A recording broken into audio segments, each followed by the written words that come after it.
What's up, guys? God Johnson here, but you guys can call me Seth.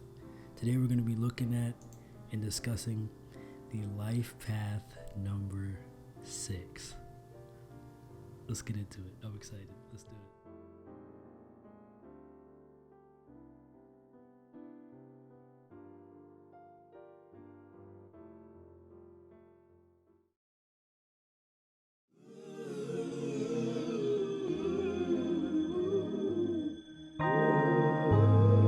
Michael, we're not going to fight about this, okay?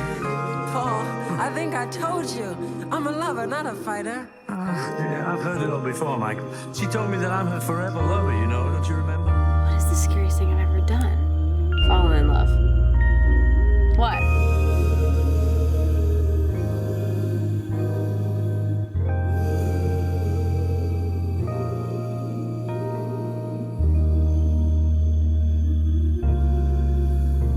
My role is to explore, to sculpt, to shape, to push, to pull, to basically it's based on love. I think to really get it really to come off, you know, you have to really deal with the love aspect of it. Yes, give it up for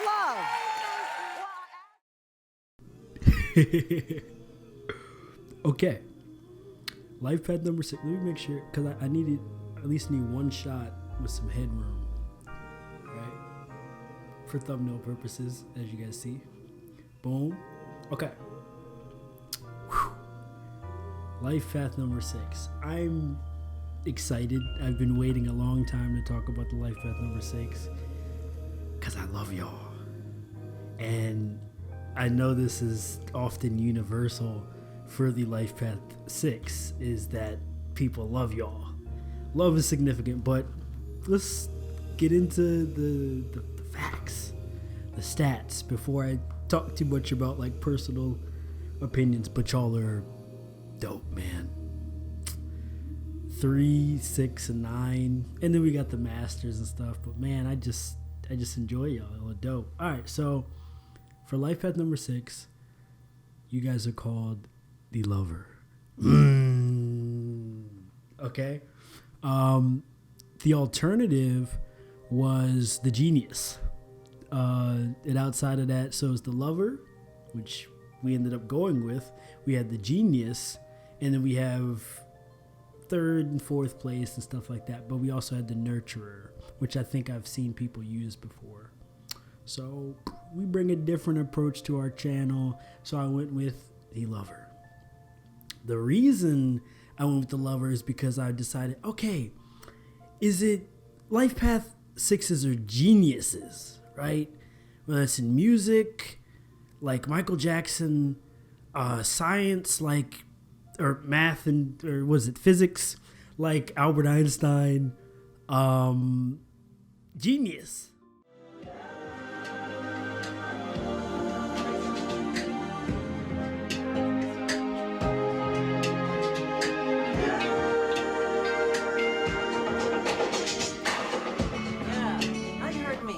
It's stopping it, not me. Here we go. No, it's the automation. I think we Brad. have it. Okay. It's the automation. Great, Alright. Michael. That sounds good, though. This is That just a sounds sample good. of Michael's incredible Say, genius. what'd you say? Say This that is again. just a sample of the incredible genius that this guy has, that Michael Jackson has. All the stuff he's written, everything, the parts, everything. I sit here and execute it, but he's done all that. It all comes out of his head. Like It's wonderful. I love the layers. It really is. Yeah, but there's 3 or 4. Are you saying that he's written all of those different? everything's in his head. It's just like when he wrote Billie Jean, the same thing. When he's doing Billie Jean, he's all by himself in the studio. Quincy and everyone's there, but he had to do Billie Jean all by himself. Well, Michael, explain how you can hear the whole song in your head, right? Yes, I mean, all the parts of it. But Billie Jean, here's Billie Jean. Nobody is even interested in the song. By himself, he had to do everything by himself. And then, to me, it's probably my favorite Michael Jackson song. The instrument is here. It's his head, it's his brain, yeah. Absolutely. Is that intuitive? What is that? It's a gift. I genius. think it's a gift from God, I think. And when you hear the playback, what emotion does it? When you hear the playback, you think of everything that should be there that's not there. So you should... Genius, right? But is that the most important quality that captures what the purpose is about? Is it about being genius, or is it about what's done with that genius? And I said, okay, well, like, what's done with that genius? Well, we'll talk about it more, but love is the essence of what's done with that genius. Is love is shared across the world. It's universal.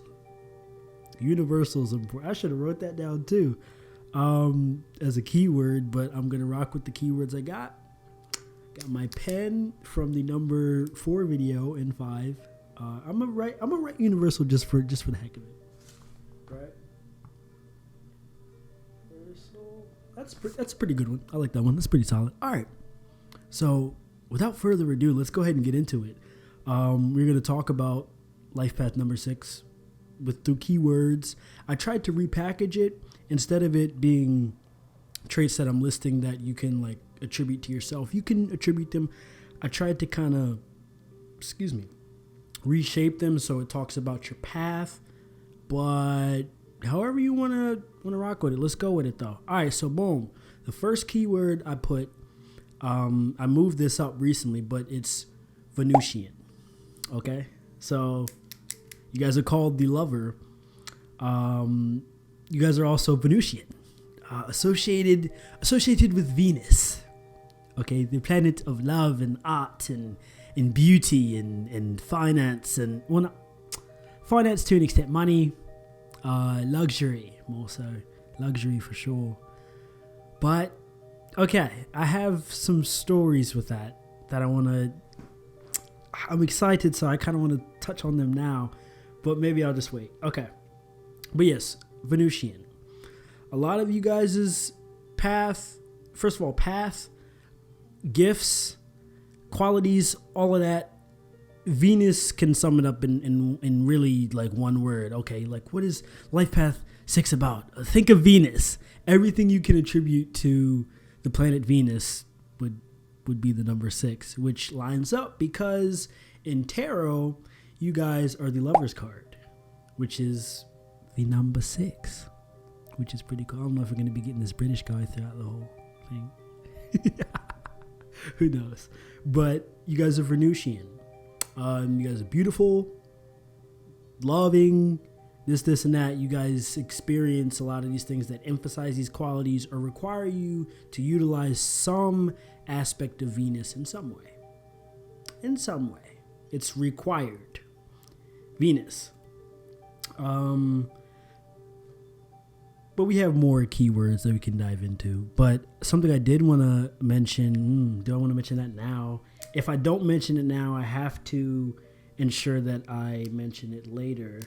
But it was on my mind as I was coming to this room to shoot. But with Venus, right?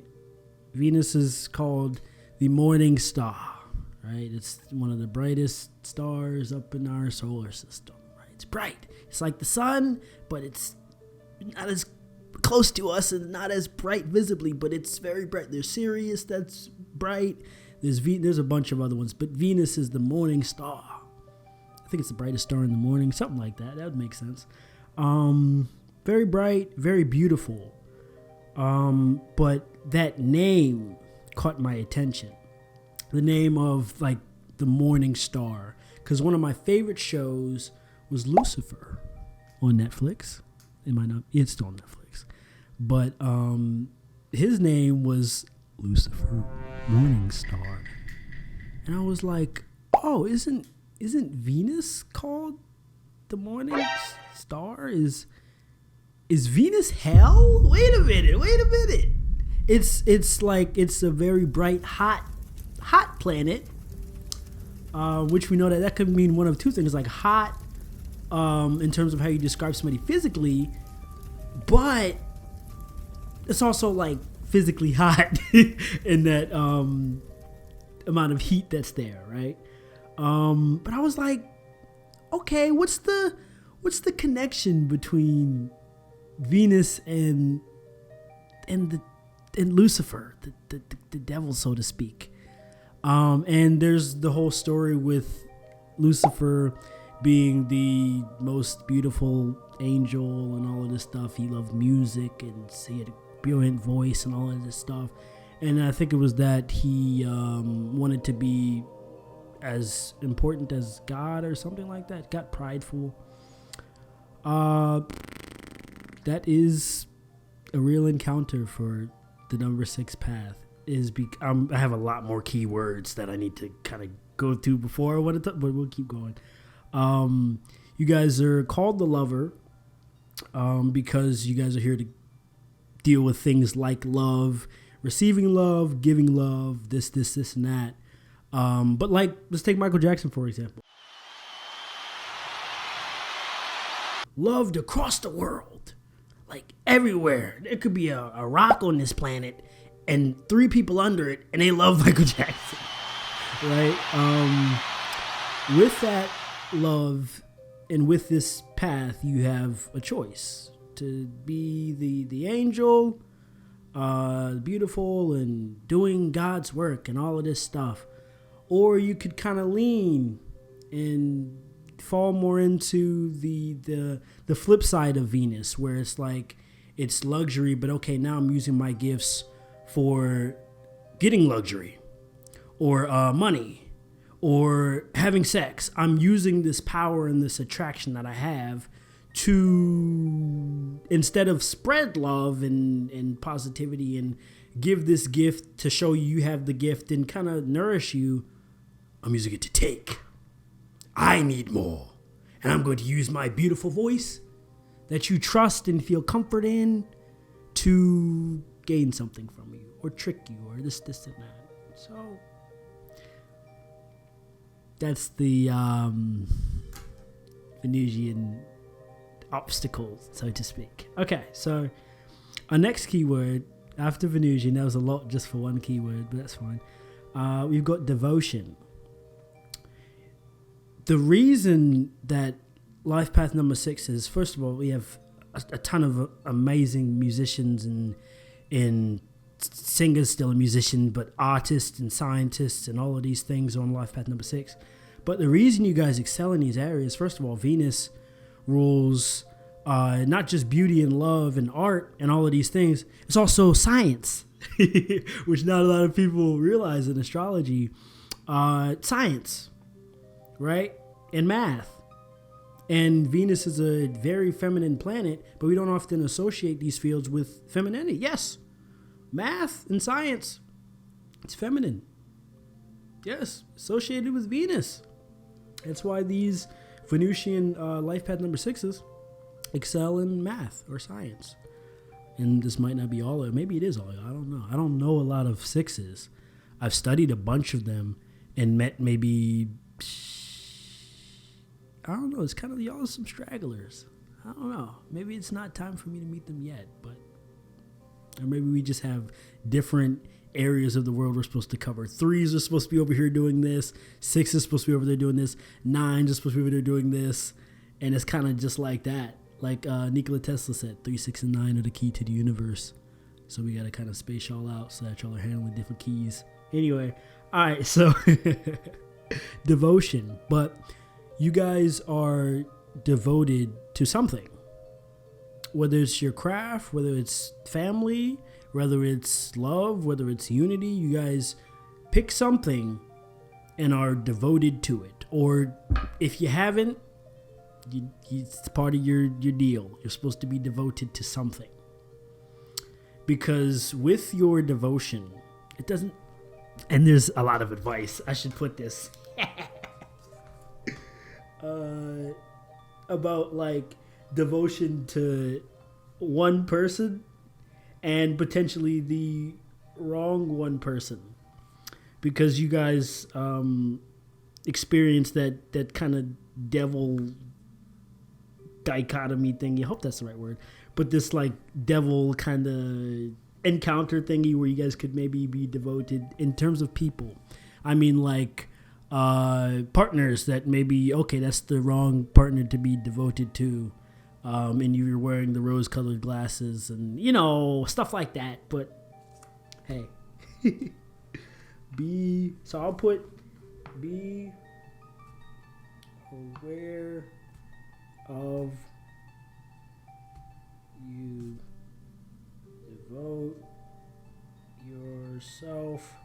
to just be aware.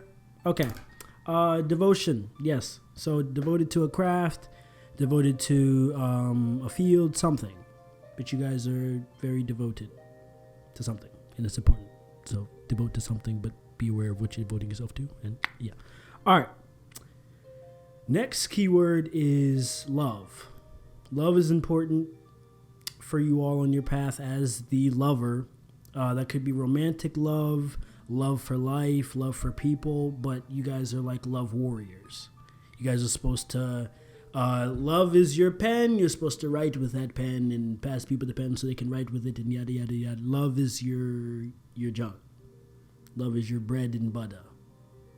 No, you are the butter knife, but you don't have jam or jelly. You only have love to spread around. That's it. The eyes are the window to the soul. So when you look at yourself, who do you see? When I look at myself, who do I see? I still see the kid who just fell in love with music, who knew that was going to be his voice, his weapon of choice, to get out a message of love, of God, and whatever else I was to communicate. I still see that little kid when I see me. Wow. I know your eyes in the morning sun.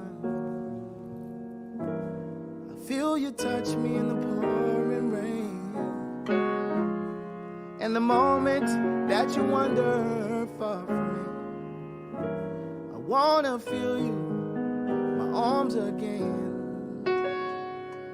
And you come to me on a summer breeze, keep me warm in your love, then you softly leave.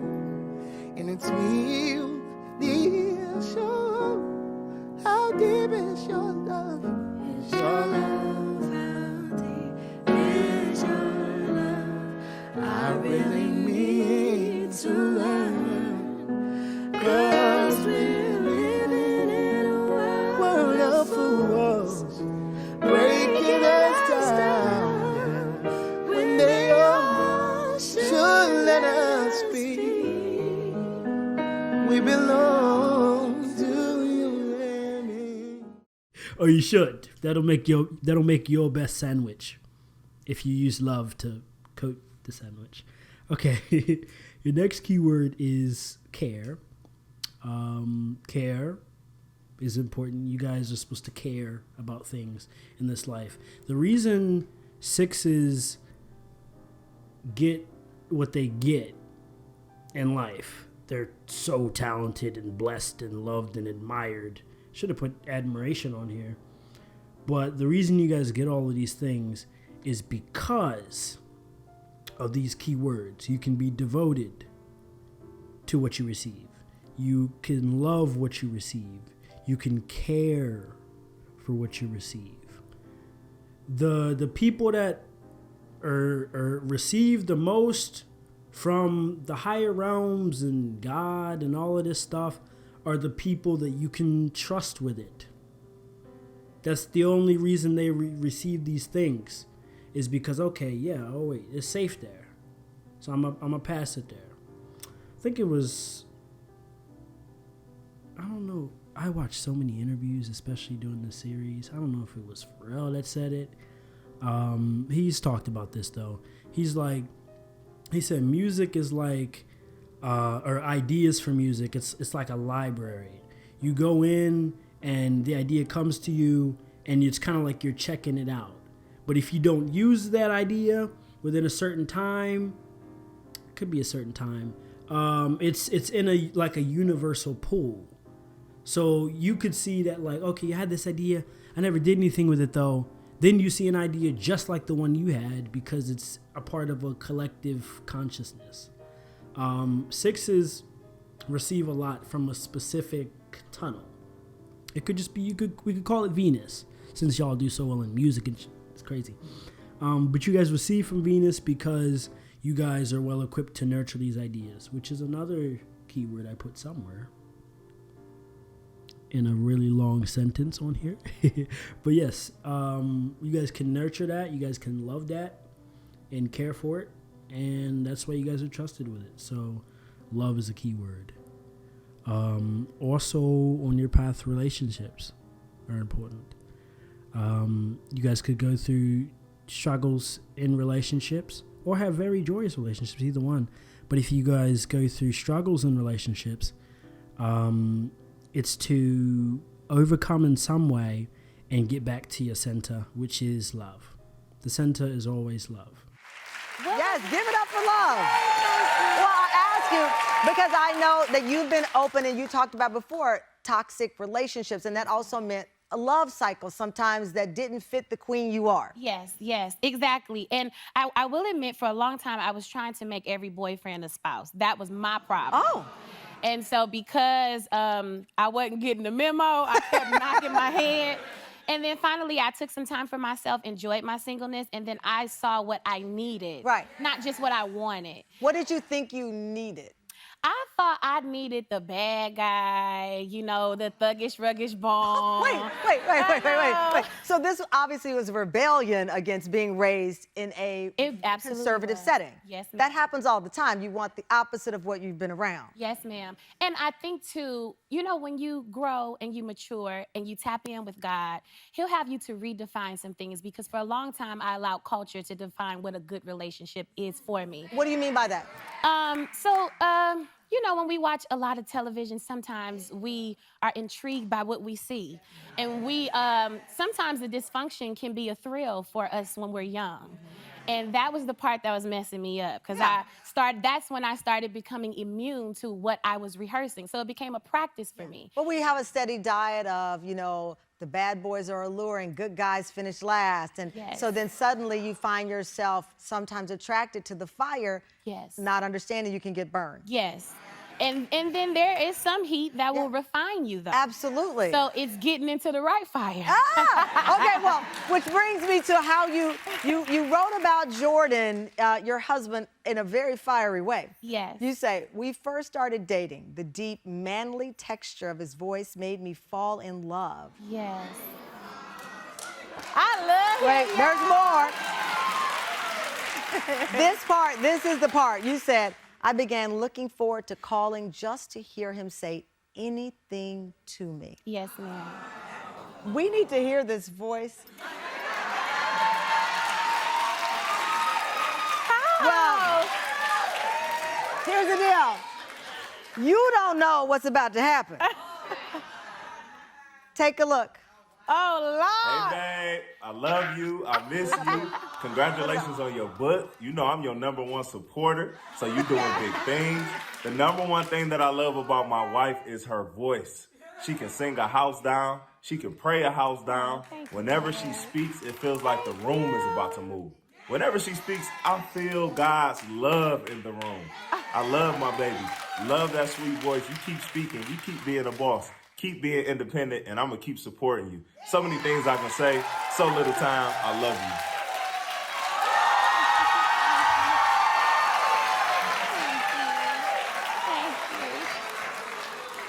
Thank you. I have to drink some water. Because all of this hot, steamy vibe love. Okay, you're going to make me cry, too. Oh, God. Soon as I get home, I'll make love to you. Baby, I'll do what I gotta do. Hey! As soon as I get home, I'll make love to you, Mr. Kelly. Don't put that on there. Don't put that on there, To overcome in some way and get back to your center, which is love. The center is always love for you all. And there might be things that come to test your love or your devotion or your care. Test it to move you off of that path. But you guys are tasked with fighting to stay on that center of love so that you guys can receive your blessings. a lot of the path is like receiving blessings, and it's hard to want to stay like in love when things are hard, like in love with life, in love with yourself, in love with all of these things. It can be hard when there's a lot of things that are coming to like act as an obstacle for that. That's the devil idea. There's always going to be a devil for you guys' thing in some way. You guys could be religious because of that and believe it's literally like Satan or like that, like the devil. But I'm more so speaking in like, for example purposes. Just had a piece of hair on my screen. But yeah, you guys are called to stay centered in your love. Always stay in the love vibration. In a balanced way so you can stand up. So you can stand up straight. Not too much rose-colored glasses and stuff. Not too much, anti-love, love sucks. Just right in the middle. You know, where you know the essence of love. Boom. All right, so next keyword. I did it differently this time. It's interesting. I don't know why I did it this way, but I put loved ones. Loved ones are important. And I've put loved ones. Who receives what you have? Who do you give to? Giving is important. You guys will always have something. With Venus, it can be all of the things that look really good. It could be the best food. It could be the most money. Warren Buffett or Jeff Bezos. It could be the most money. It could be an incredible voice. It could be you're the best pianist ever. A lot of things. Great songwriter, great composer. But who do you give that to? That's always the question of, okay, if you have something, yeah, like, okay, now how can you give it to somebody? Because you're always going to have it. Venus is the planet of luxury. You're always going to have luxury. Venus is always going to have luxury. But it doesn't matter if you're not, what are you doing with it of service? What are you doing with it for somebody outside of yourself or outside of Venus? If Venus never did anything for any of the other planets, you probably wouldn't even know that Venus had money. You wouldn't even know. And you wouldn't care. You'd be like, okay, it's just it's a hot planet over there. It looks really awesome. Okay, well, I don't know what's going on over there. But Venus has its esteem because it's the planet of love and care and luxury and this and that. Because it attracts. Venus is very good at attracting. But also, what people don't know, this is part of it could be masculine, is giving. Giving. It's giving and receiving. I give you something, I receive something. So there's a lot we can touch on with that, which is fun. My next keyword is giving. And the one after that is receiving. So maybe I already touched on those two enough. But yes, you guys are meant to give. Okay. The chair is for a game that I'd like to play with you here tonight. Let me explain. When I was a little boy, I had a lot of cousins. My father, Armando, was one of 13 children. I had 7 uncles and 6 aunts. And they were all married, and so I had tons of cousins. So on holidays and Christmas and sometimes Sundays, we used to all gather at grandfather Antonio's house, cook pasta and big meal and family. And in the basement, there was a piano, an upright piano, and we used to fool around on the piano, like, 5 years old, 6 years old, with my cousins. And some of my uncles played. My father played piano. Everyone was musical. And we used to play this game of doing musical portraits of one another. Like someone would walk by and we would make a funny melody or something to imitate the way he was walking.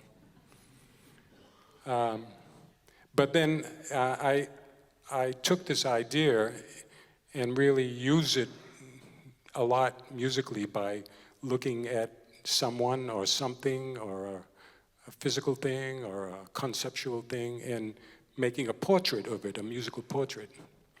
And so I would like to invite someone to come up, and I can improvise a musical portrait.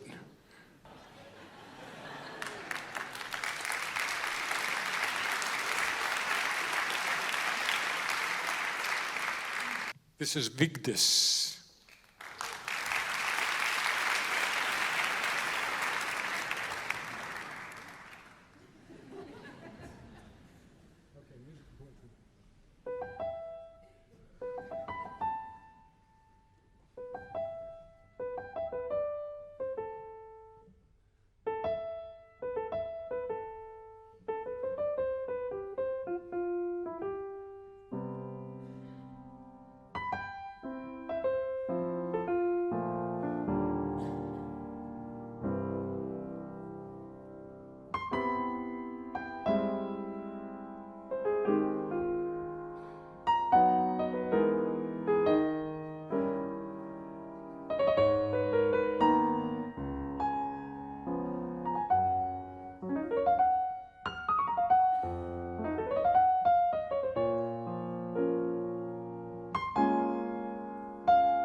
You guys are meant to receive and have a lot, but also give that. Everything you, it's like an infinite scoop, scop.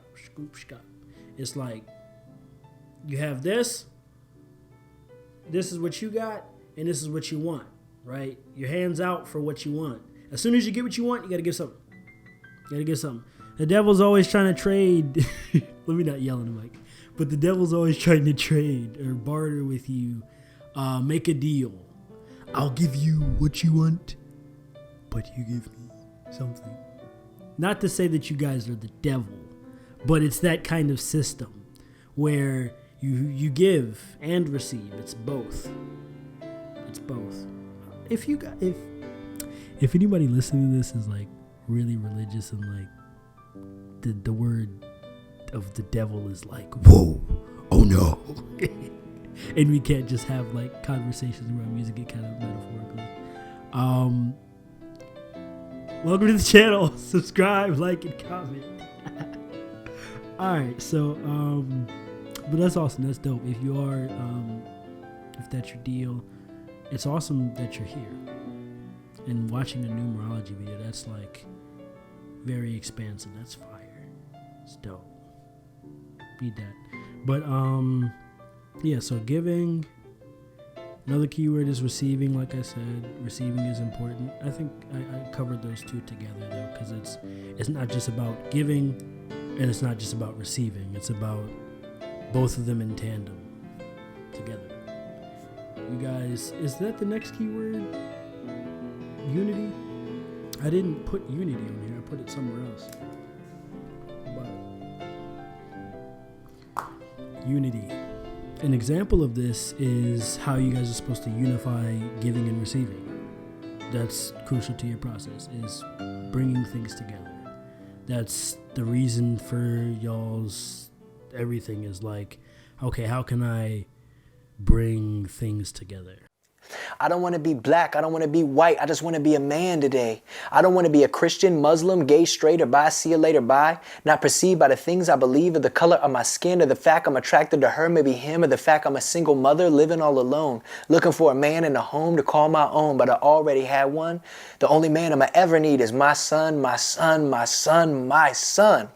And once again, like, so it's not that I make it about color, but it's how I see it. Like, this is that strong black woman, that mother with children, trying to get her education, trying to get everything, but then also like wanting the love of a man, and then not her baby daddy, but another man, and then her realizing like the only man she's ever really gonna need is the son that she is to raise. And I mean, obviously, as human beings, we seek out love and affection from others in a partner or whatever the case may be, but she knows that the most important part of her life is her son.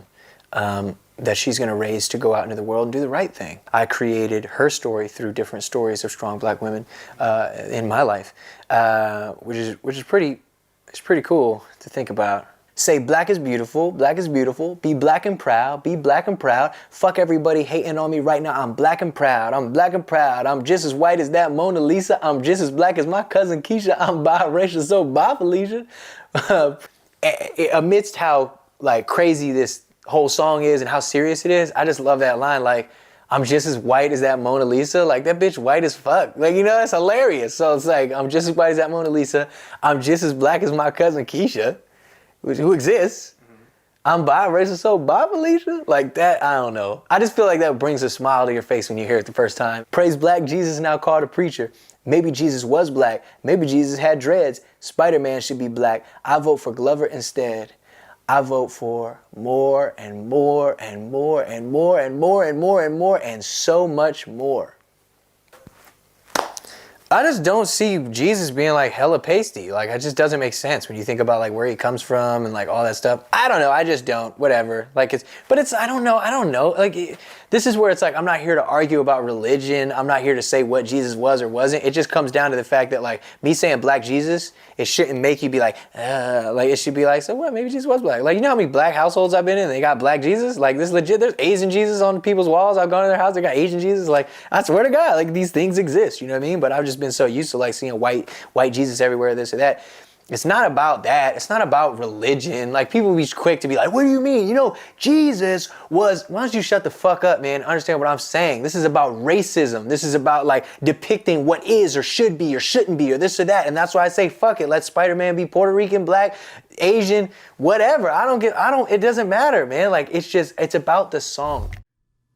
Twos are similar because that's the first example you get of two digits coming together. It's one is by themselves, but then when you have two, you have this one, and they come together to make a balloon party. They come together. Sixes deal with a lot more with unity just because it's on a bigger scale. Two, it could just be you're unifying with one person, like 1 and 2 get together, and it's okay, we're working together. Yeah. 6. Yeah, how can we develop that? How can we triple that and unify a bunch of people? Like, everybody in this building, how can we have a way to be unified with each other and then make that? How can we do that? So, yeah, unity is essential. What's his name? I don't even remember his name, so maybe it's not essential. Or sensational. The guy that says sensational. You guys know. Okay. Next keyword is family oriented. Let me check my time. Okay. Family oriented. Family is important in some way. Either a literal family or the concept of what it means to have a family. It could be a group of people. It could be your blood family. It could be you having family in the future. But that energy is important of, again, unity in some way. It could be your work family. Who knows? But family is important. Family, early nurturing, or how you nurture is essential. So treating people like they're this idea of family is essential. Or early nurturing is important. We have examples like I forgot his name. Oh, what's that guy's name again? Oh, the King of Pop, Michael Jackson. His family was, you could say, like crucial to his whole career, because he started so young in the Jackson 5, and yes, he had Joe Jackson doing stuff and all of that. You could say he was maybe his handler or something, like managing the talent, and he was literally a talent manager. I don't know if he did it for people outside the Jackson 5, but that was enough, man. You made the Jackson 5. But your early nurturing is important because it dictates how you go forth in some way. For Michael Jackson, it was, okay, yeah, music. Yep, that's how I go forth. First I do it with the Jackson 5, and then I go off and do it as Michael Jackson music, you know. And all the things he learned from that upbringing was crucial. Yeah. I notice with 6s, it always feels like they have all of these things. The talents, maybe you're funny, maybe you're rich, maybe you're this, maybe you're that, but it always feels like they would like immediately give it up for like family. They're like, okay, yeah, I'm the greatest singer of all time, but like, I'm a family, man. Yep. That's the main deal. Because they get it. I think they get it. Sometimes they get it. Other times they're still working on getting that. But when you're in alignment with all of these things, you can see it. As the morning star, you guys are bright too, in a different way than the sun, but you guys are bright. But when you guys are shining and moving in alignment, people can see it. And your path reflects that. And your abundance reflects that. You can have money. Your money can be green, or it can be green with some red on it. And yes, it's still money. Yes, it still has the same amount of value, although the cashier might not want to touch red money because it's got blood on it. It still has the same value, but it's colored different. You know, like you literally get what you give. You literally get what you give, and give what you get. A little bit of giving what you get, because sometimes you guys might not always get the best circumstances, right? But you guys' job is to be the master of trade in some ways. You guys get something that's not ideal, and you guys have to make it something that's beautiful. That's a gift of yours, is those like, well, we're about to go into gifts, so I can kind of touch this one. But like a gift of yours is your rose-colored glasses, in a sense, is you're able to see beauty in things that might not look beautiful to anybody else, but you guys can see that beauty and then express it. You're like, oh wait, yo, I didn't know that was beautiful. Damn, what? The way the number 6 explained it, the way Life Pack 6 explained it, they made. Here it is. Can you guys guess what I'm about to pick up? The way they made this pen look, the way they made this pen sound. Wow, this pen is something special. Wow, I'll pay $10,000 for that pen. And then if you want to sell the pen, you can sell the pen. If you don't want to sell the pen, enjoy the pen. Right? I do love this pen though. It's fire. It's purple, one of my favorite colors. It's got black, one of my favorite colors. And then it has like this twist function, which I like. And then it has a touchscreen little pad, like I can touch my phone with this and like operate it. I love that. It's fire. I forgot where I was at. I was talking about a gift of the rose-colored glasses gift, but we're not even on gifts yet. I will put that here.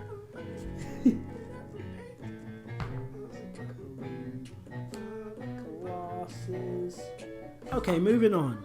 right? So last two keywords, we've got universal, which we've added at the start of the video. Oftentimes you guys opt to speak the universal languages of life. One of the main ones that you guys speak is love, which is a universal language. If you can't speak Spanish, but you go to Mexico and you see people in love with each other, you can tell. You know, oh wow, they're in love, or they're expressing love to each other just by the way they're talking. I can feel that vibration, and it makes me smile. Either it makes you smile or it makes you cringe because you're uncomfortable with the concept of love, whatever your experience is. But it's a universal language, so that's why music is extraordinarily prominent for Venus, because it's a universal language. Are you scared of war? I don't think anybody likes war, in truth. No, I don't like war. I like peace. I'm a peaceful person. Do you ever think about ever being an ambassador or anything like that? The fact that you're accepted around this whole world, you ever think about being some type of ambassador? I feel I'm that already with my music and what I've done with music, because it breaks all barriers. I don't have to make a political statement. I do all of that with music. It breaks all language barriers and everything to all races of people. It goes all over the world. And it's fun to see kids from India or whatever country you name, you know, who know about the music. Okay, last question, sure. This will be about the tour. Venus's job is supposed to be able to communicate with everybody. We talk about Libra, which is the diplomat. That's one word. And then we've got Taurus as well, which rules the throat chakra. But Venus is relating. So relationships, partnerships, but also like just interpersonal speaking with somebody. And Gemini talks about that too. Gemini loves to talk. But you guys are supposed to be able to communicate really with anybody or relate to anybody in some way. Not that sixes have to be able to relate to anybody, but part of you guys' path is having a way to connect to the universal essence of all people. Jikelele, kulemkhaba wethu. Kitolela, igasasa. Giakula, ngotando. Giakula gelingilanga, utando. Liabusa, Dikelele, Gulim Shaba way too. I'm singing of tomorrow. I'm singing of love. I am singing something that will reign throughout this world of ours. Let's start singing of love from my heart. We're in Chicago with Stevie Wonder, and we'll be back. Whether you're a great singer and you can sing a note in Spanish and you don't know the words, but it sounds amazing because the way you're conveying the melody, or maybe you speak a lot of languages and you want to be universal that way, where you can speak to as many people as possible and bring people together, and you can act as a translator for people that don't speak the language. Like there's a guy here that speaks Arabic and I speak Arabic, but you don't speak Arabic. So he says, I'm not going to even try to pretend to speak Arabic, but he says something to me, and then I'm like, oh yeah, so he said that he really likes your scarf, and he was kind of pointing at your scarf. He doesn't speak English, but he likes your scarf a lot.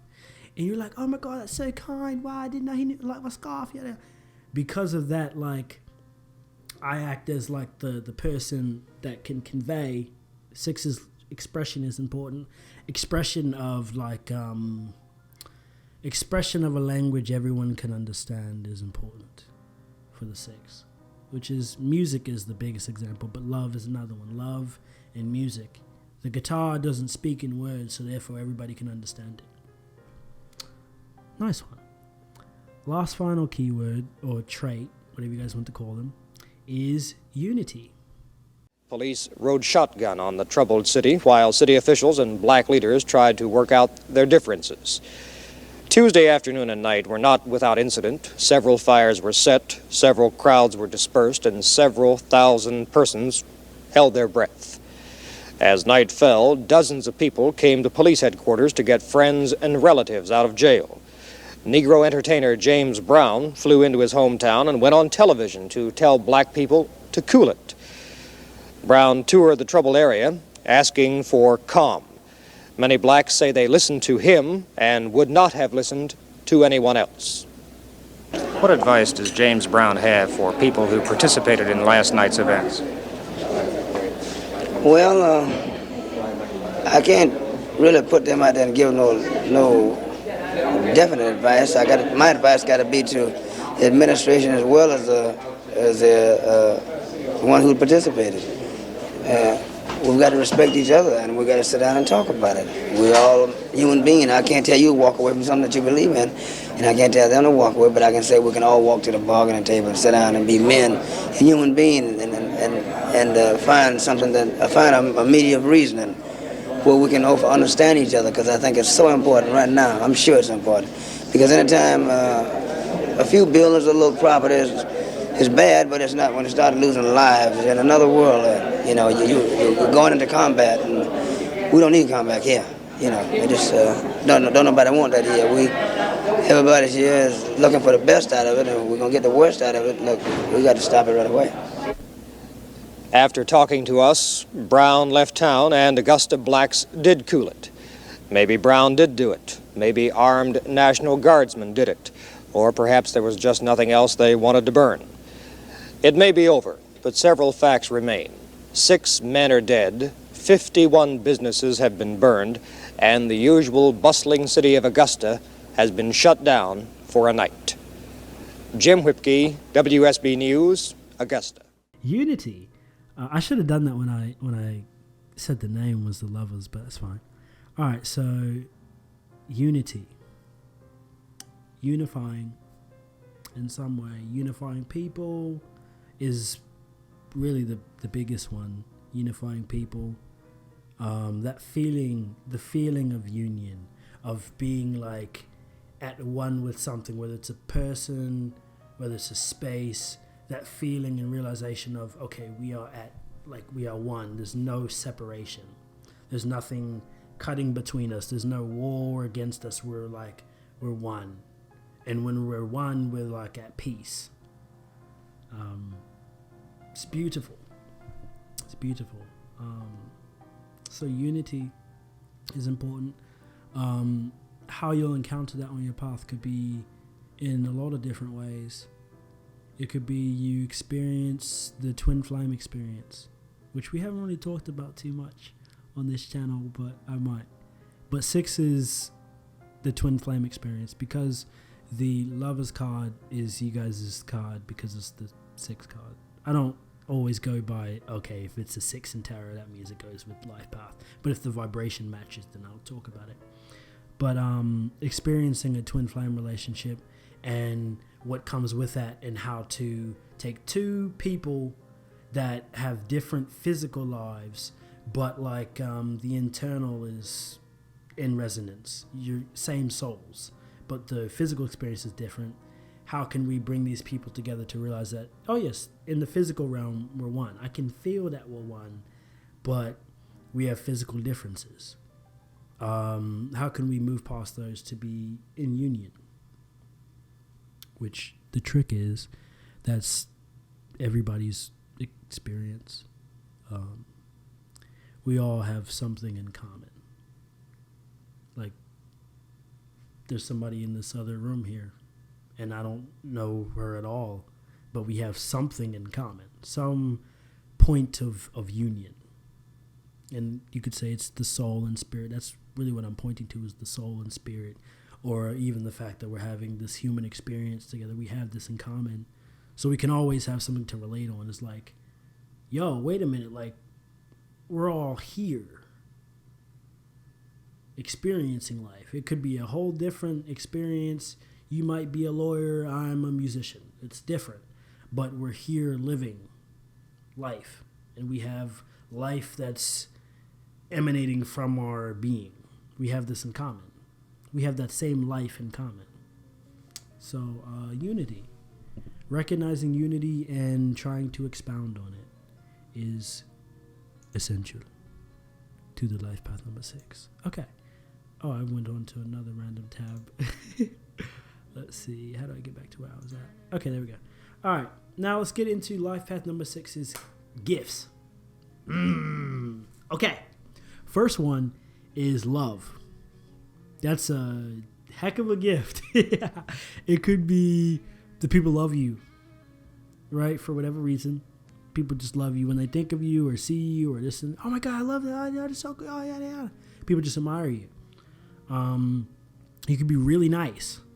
And when you go places, people love you. Or when you go to your homes outside of home, like say you live in a neighborhood, but you always go to this grocery store, but you're really nice to the people in there. And people know your name and they're like, oh yeah, Lindsay's coming by. Oh, Lindsay, oh my God, Lindsay, I love you so much. Wow. Oh, it's nice to see you today. You're like, oh, thank you. But you're really kind to them. And so they give that back to you. And you've built that family outside of your family at the grocery store.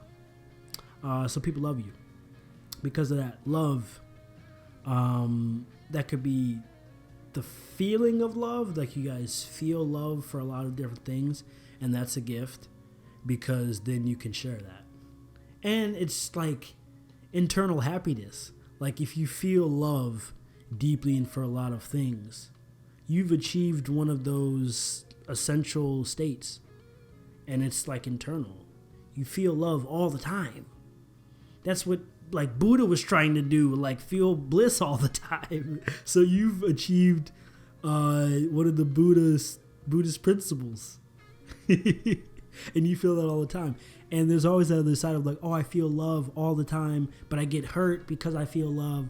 But gang, like you have that vibration. So that's like an extraordinary gift because it's always there. You don't have to try to achieve anything because you love. You have love with you all the time. Wow. I'm thinking 3 is that happiness experience. 6 is love experience. 9 is 3 videos away. So tune in to the number 9.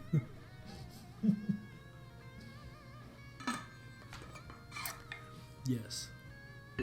Okay. Next gift of life path number 6 is seeing beauty in things. Being able to look at things that people might deem simple or imperfect and see how it is perfect. That's where y'all's scientific nature comes in because you guys see beauty in things, and because of your devotion and intelligence, like y'all dive into it and uncover it. Albert Einstein. It was tricky though, y'all. I'm gonna keep it a buck. So with 6s, because the number 33 is kind of, it's the highest master number, but a lot of the calculators online don't register it, right? So I'm like, okay, well, I'll just do the mental math, add it up, see if I get 33. So, but there are people. There's Michael Jackson, there's Albert Einstein, there's is he at 33? John Lennon, Jacob Colliers, people like that just have like this, like different like brain or energy or whatever. Like y'all like weird, but what are y'all? If you look and you ask like, what are you? What? How? What? You're not of this realm. What are you? Then I think you're 33. That's generally my consensus. It's a intricate, difficult path almost all of the time. It's like the almost Jesus Christ experience. It's like, damn, bro, he had to go through some shit. But like, he's magnificent. He's magnificent. Michael Jackson had to go through some shit, but he's magnificent. All this kind of stuff. So like, I'm not sure whether to save these people to talk about at 33 or like what, because some systems don't even consider them 33. Somehow, how are they adding it up? Anyway, seeing beauty in things. Yes, I think that's Albert Einstein's reasoning. Is he saw beauty in the world in some way and decided to explore it. I think that's why he got to where he got to in loving math and science. He loved music too. I think he played the violin. I think I heard that. But yeah. Next gift is finding inspiration. The 9 Muses. I think they were Venusian.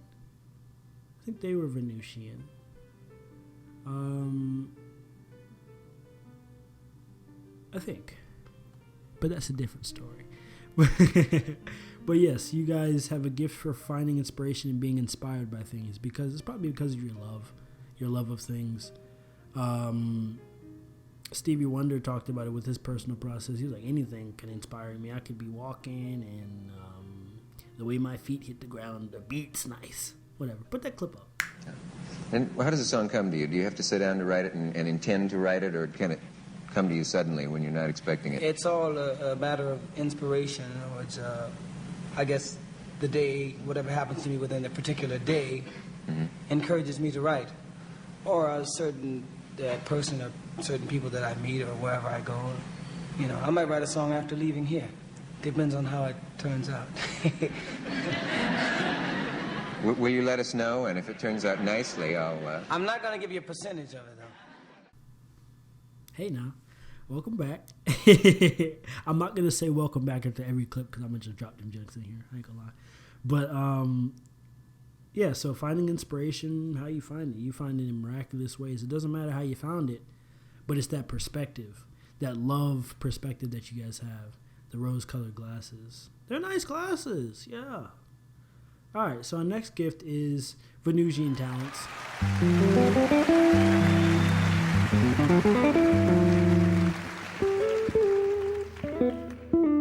First thing he did when he met her was he went to the pawn shop where he had his guitar and amplifier, and he brought it to our new quarters now, which was my grandfather's hotel, right next door. And he plugged in he had a record player, and he played all day long. He played George Shearing and Charlie Christian with the Benny Goodman Quartet.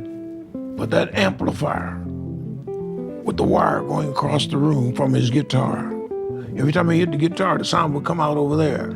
Oh, man, was that fascinating. So I put because I could feel the vibrations, so I sat in front of the speakers and let the vibration go right through my chest, my back. I'm going to the bathroom, he said. Now, while I'm gone, I don't want you to touch that guitar. Now, that's a heck of a thing to say to a 7-year-old, isn't it? Because you know he's going to touch the guitar. Sure enough, I couldn't wait till he left. When he left, I ran over to the guitar, ding, ding, dong. I remember those exact notes. He came back and said, "You touched that guitar, didn't you?" He said, "Now you're going to have to learn how to play it." So now I know it was a trick that he was using to get me interested in the guitar.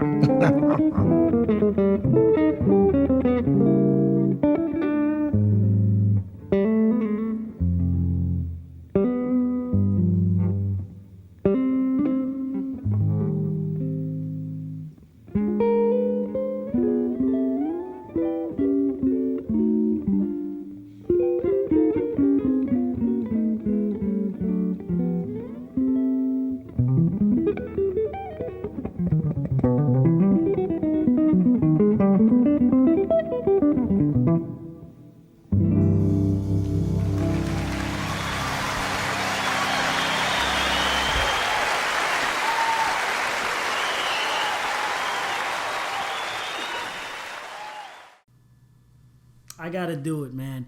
Y'all are like too good. Y'all are too good, man. Y'all are like the best singers, the best instrumentalists. Like, dude, it's not like, can y'all leave some stuff for everybody else, man? Luckily, there's people, y'all got some comp sometimes, but it's always in different ways. It's never the same type of gifting for, like, if, let's say your competition's a 9, because I think that's I think that's your best comp is the 9s, but we're not even talking about them yet. But it's still a different, like, essence. It comes from a different planet. So Venus's gifting is not the same as Jupiter's gifting. It's just different. Or Venus's gifting is not the same as the sun's gifting. Their way of expression. Their 3s are great singers, or the sun people are great singers. It's different from the way Venus sings. Or even the moon. The moon is good comp when it comes to the voice. Because you got Mariah Carey versus, who could we match Mariah Carey? We didn't get up to celebrities yet. I wanted to make y'all's list longer, but anyway. Yeah, you guys are talented and gifted with these Venusian gifts. Thank you for sharing them. It's just crazy that y'all got all of them. Like, put the clip of Kiera, put the clip of her doing the thing with Robert Glasper, man. It's just So I want you to just follow my vocal instruction. Okay. You know what I mean? So I'm gonna teach you how to really like move people with voice. Okay. You know, yeah. So it's more like. You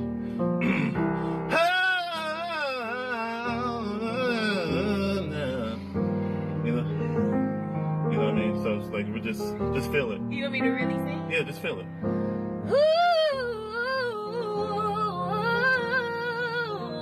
That wasn't what I was saying. More like.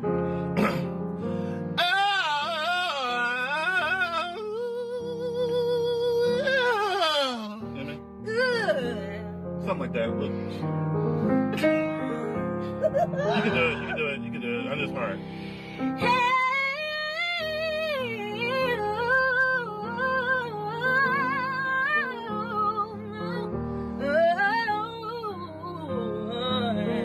That's not really what it is. Now that's one of my favorite clips.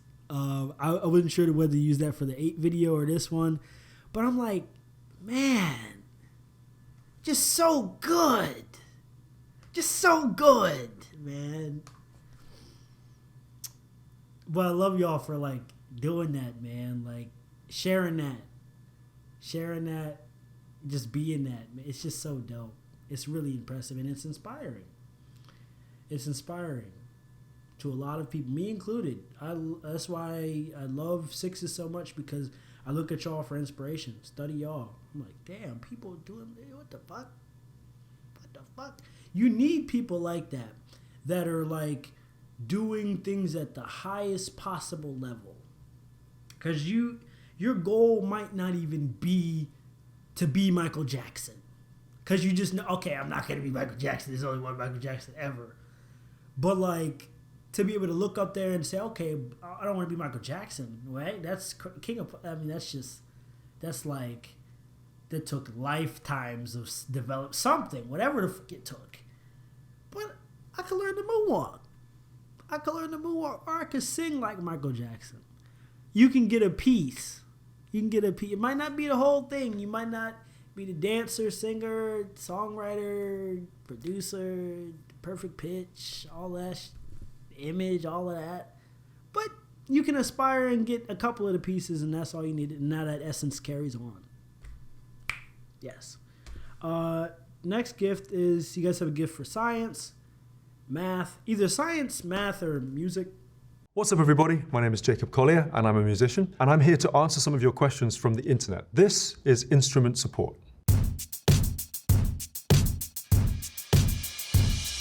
This is a question from @RachelGaza1. Why does a #piano have 88 keys? It is indeed the case that there are 88 keys on the piano. Should we listen to them all one by one?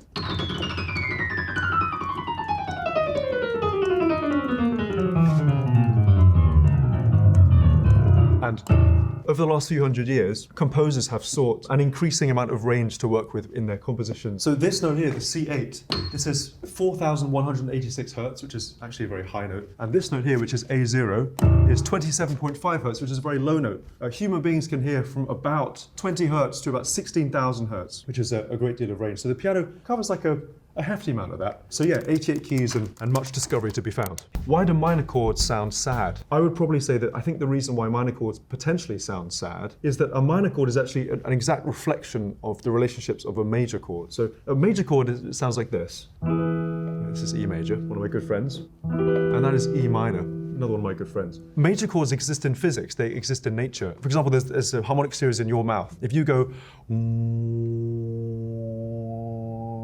what you actually may hear is really, really quiet notes here in my mouth. Every note has these overtones. If you yell in a chapel or a cathedral, I'd recommend yelling in cathedrals in general, it's just actually quite a fun thing to do. But if you go, ah, in a massive room, you will hear all those overtones shining back at you, and you hear a major chord, which is crazy. A minor chord, which you could say is derived from the undertone series as opposed to the overtone series, it doesn't actually really exist in nature in that exact state. In a nutshell, I would say minor chords don't always sound sad, but perhaps one of the reasons why they can inherently feel a little heavier than major chords is that they are the exact opposite in physics to what a major chord is. Really, in terms of, like, if you guys aren't the musical side of the six, or the musical side of Venus, it's usually like science or something like that. You guys kind of get into. I've met sixes that don't sing, and I've pressed them about it. Trust me, I've pressed them.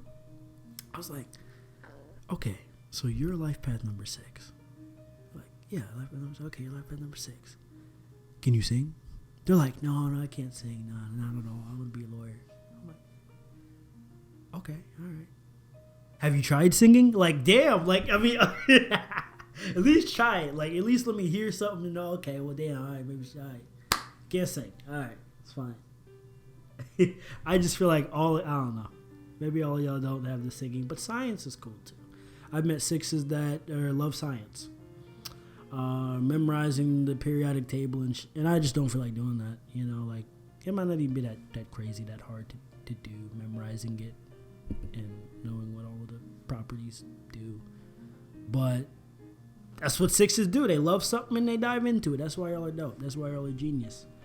Because y'all love things and do it. Love. Love is a great motivator. People talk about Mars being your drive. But when you're motivated by, like, Venus, by what you love, gets crazy. Gets crazy.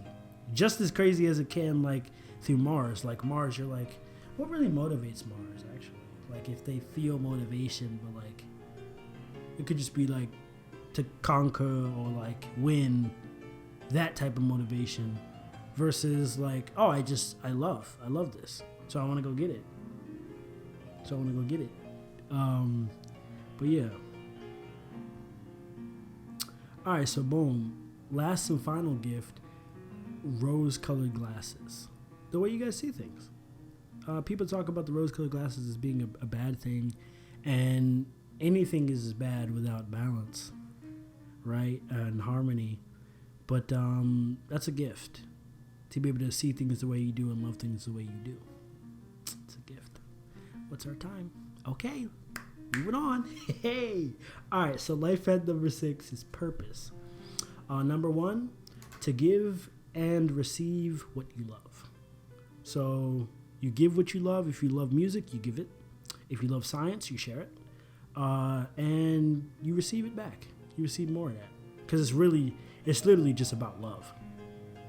Like, it's literally just, that's really it. Like, it's not about the money or the return. That's why y'all do so many, like, groundbreaking things. Because if there was no money in it at all, and at the start there was no money in it, you just did it because you loved it, and then you made it to some, like, top that you weren't even, like, trying to get to, but y'all made it up there just because y'all did it from love. And that speaks to nature's way of rewarding all of the forces. Love should be rewarded. If you work hard in love and you keep pushing for love, When I say working hard, I mean like working on yourself to help love come through you easier and be received from your partner. Working on these aspects of love, not like dealing with like domestic abuse, and that's not what I mean. And if you're dealing with that, no bueno. But like relationships have hard aspects. You know, you could have a bad way of communicating or something you've learned when you were younger and you kind of carry that on. But the work is, okay, I'm gonna remove that. I'm gonna work on pulling it out, flushing that out, so that I can have this experience flow better. Working on those aspects of yourself. And when you do that, that has a reward system. Whether your relationship just flows better, or the universe just gives you a lump sum of money. Like, okay, yeah, I saw that you were working really hard, like genuinely doing the work and being honest with yourself and your person and love, and you'll be rewarded for that. Same with Saturn. All the planets reward. But Saturn, it talks about like hard work. It rewards for hard work. Saturn's the guy. He's like, if Venus is not directly rewarding you, Saturn, he sees it. He's, oh yeah, I see hard work. I see that you're working on, but you're doing it with Venus. I see that. Yeah, Venus, give him that singing ability, or give him that, yeah, to write songs about this experience, yeah, so that other people can go through these same lessons a little easier though. A little easier. They go through like a heartbreak. That was hard. I saw that was hard work, and now you're working to bring yourself out of that heartbreak and keep moving on. You're not going about it in spite or negativity and hate for another person. You're trying to bring yourself out of that heartbreak and back into love with yourself and with life, and not hold any grudges or grievances. You're doing it with love. Reward that person. That's Saturn. And Venus too. So Venus is like, oh yeah, give. Because when you're doing that work, Venus is receiving a boost because you're keeping love alive. And so they're like, oh yeah, it gave me something here. Yes. You give, I receive, I give back, and vice versa. It's, yeah, we do each other, man. Next purpose, element of your purpose is to see beauty in the world and show that beauty to others. Yeah. See it and show it. Look for beauty. Look for beauty and share it. Oh, yeah, this room might not look that, this wall might not look that beautiful, but like, it's sturdy. This wall's sturdy. I love that. Pick something. Because that boosts your energy. That boosts your energy on your purpose. You need to carry that energy with you. Next aspect of life path number 6's purpose is to find a reason for love. I don't care. Find a reason. You don't believe love is I don't need love. Love is not I don't care. If you're life path 6, find a reason, buddy. You hear me? Find a reason, okay? You want to be in your lab all day doing science and shit? Do you love science? No, you don't? Well, why you find a reason to love science, okay? And if you don't love science, find what you do love, or know what you do love. Go get it. Go get it. Now. Right? If y'all love something, go get it. Go do it. Because y'all immediately get blessed with it. If y'all don't believe it, look at the people that I'm going to list shortly. They're like that because, well, some of it feels like it's just natural gifting. But that's the point, is this is your compass. You've been shown, okay, that's your direction. I'm guiding you with love. You love to play basketball. You love basketball. Move towards that. When you do, you see that you had a bunch of blessings on the court. As soon as you pick up that ball, you're holding your blessing. You're like, oh shit, wait, yeah. Oh, I didn't realize I was 6'10". Yeah, I can dunk this ball. You have gifts waiting for you at love's door. Once you go, just knock on the door. The next part of your purpose is to find a way to share and ignite unity. Yeah. So the more you vibrate from love, the more you share and the more you ignite unity in others. You know, you bring stuff together. All right, so next is create home in the world. It could be through family, but that feeling of home, feeling at home in the world or in yourself or around a group of people, you create that feeling and you share that with people. People might feel like at home around you. Or you might feel at home around people, and so be around people. Yes, create home in the world, whether that's a physical home, but I think it's more so pointing at an internal one, because that's a gift and the purpose. To me, I think there's a really interesting kind of marriage between, you could say, the heart and the mind. I find my mind is happy when my heart's happy. What's up, everybody? My name is Jacob Collier. Hope you're doing well. I'm a musician, multi-instrumentalist, producer, singer, world traveler, human being, and I'm here surrounded by a collection of my favorite things in the world, and I'm so excited to be here. This is one of the best days of my whole life. I think a lot about the idea of a happy place, both musically and otherwise, but a creative space where things are safe, ideas can be thrown around. This space is interesting. I think I used to think of a happy place as a physical space.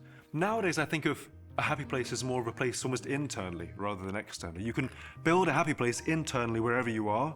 If you can find that state of calm and connection, the ultimate creative space is one where there are no wrong answers. You go, you start, you build, you play and explore.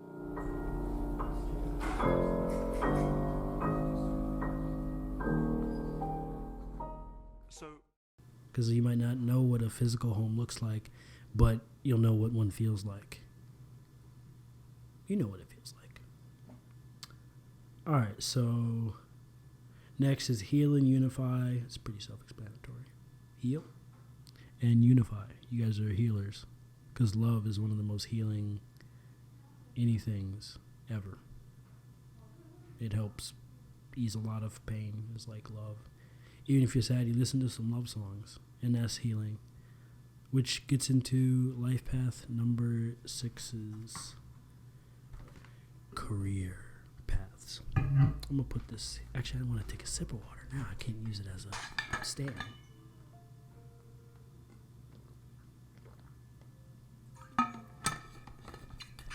Okay. Place you here. All right, boom. So, life path number 6, careers. We don't have that many on the list, but we have some good ones. And like I said, this is supposed to give you guys a general idea. You guys can apply the purpose elements. Look at that and say, okay, what aligns with this purpose? If one of my purposes is to find a way to share love, ignite unity, like, what can I do to do that? So, all right.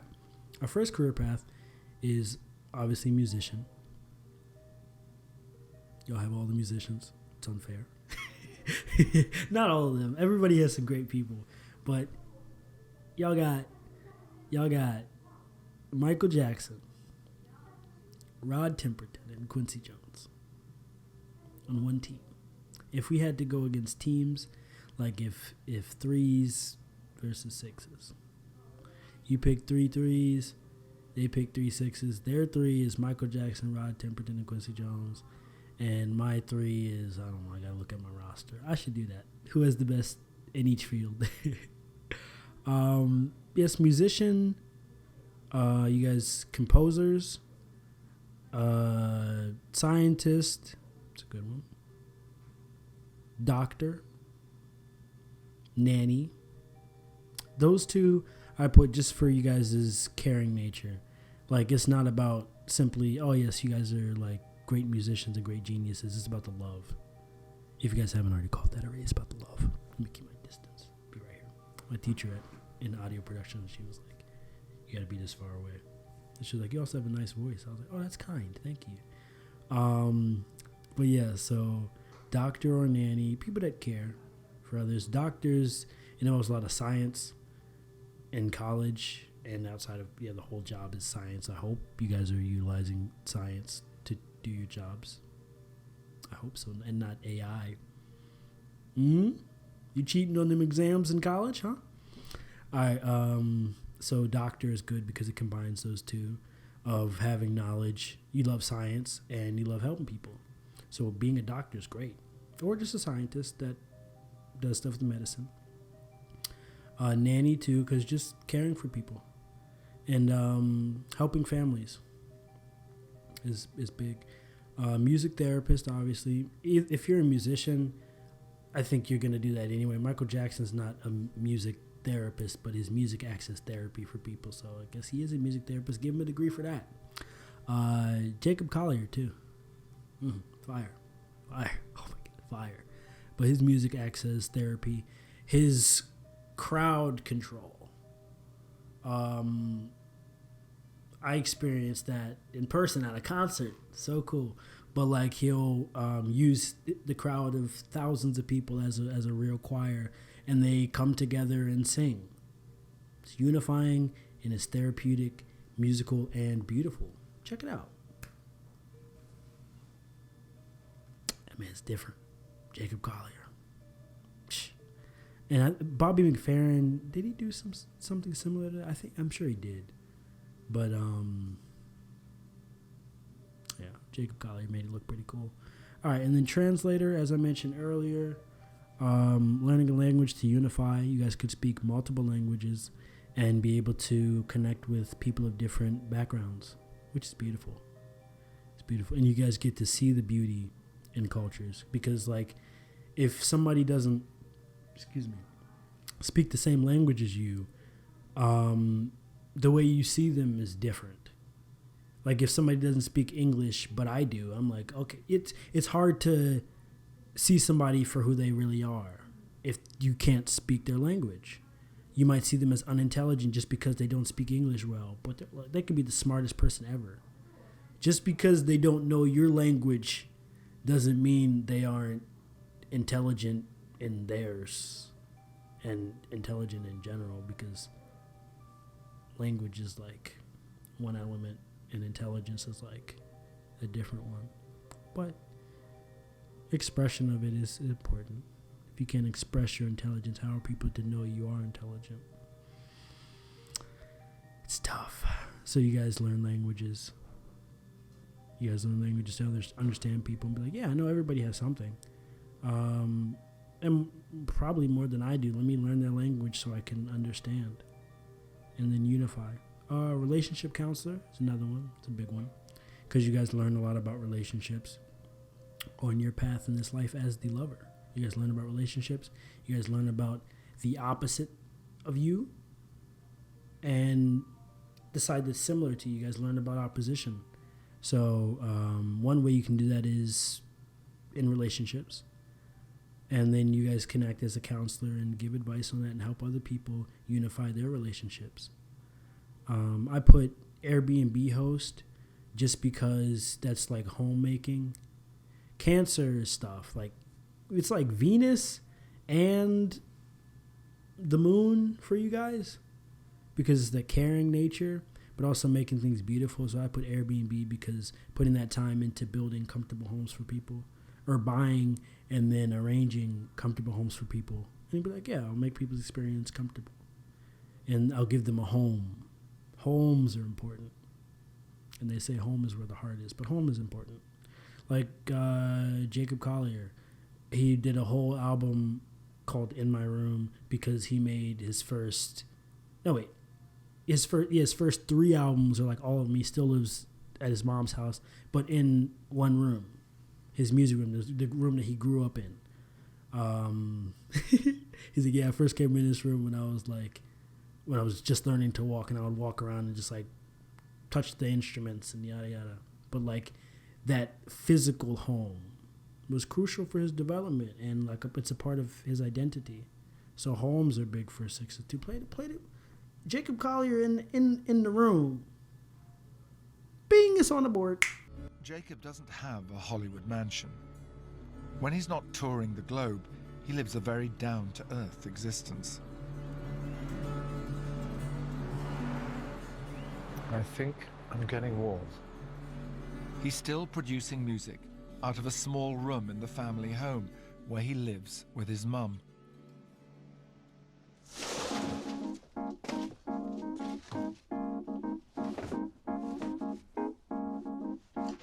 Come on in. So, this is the legendary music room. It's my favorite room in the world. This is the room We're in the room where it happens. I love the way that I feel when you put your arms over me. When did you first come to this room? When can you remember? I learned to walk in here, age 1. Cause every time I think about it, can't stop thinking about it. I see this array of guitars. Along here, yeah, all sorts of guitars, different stages of my life. This is my first guitar ever, a nylon string. And how old were you then? I was about, I think, 14 or so. Well, yeah.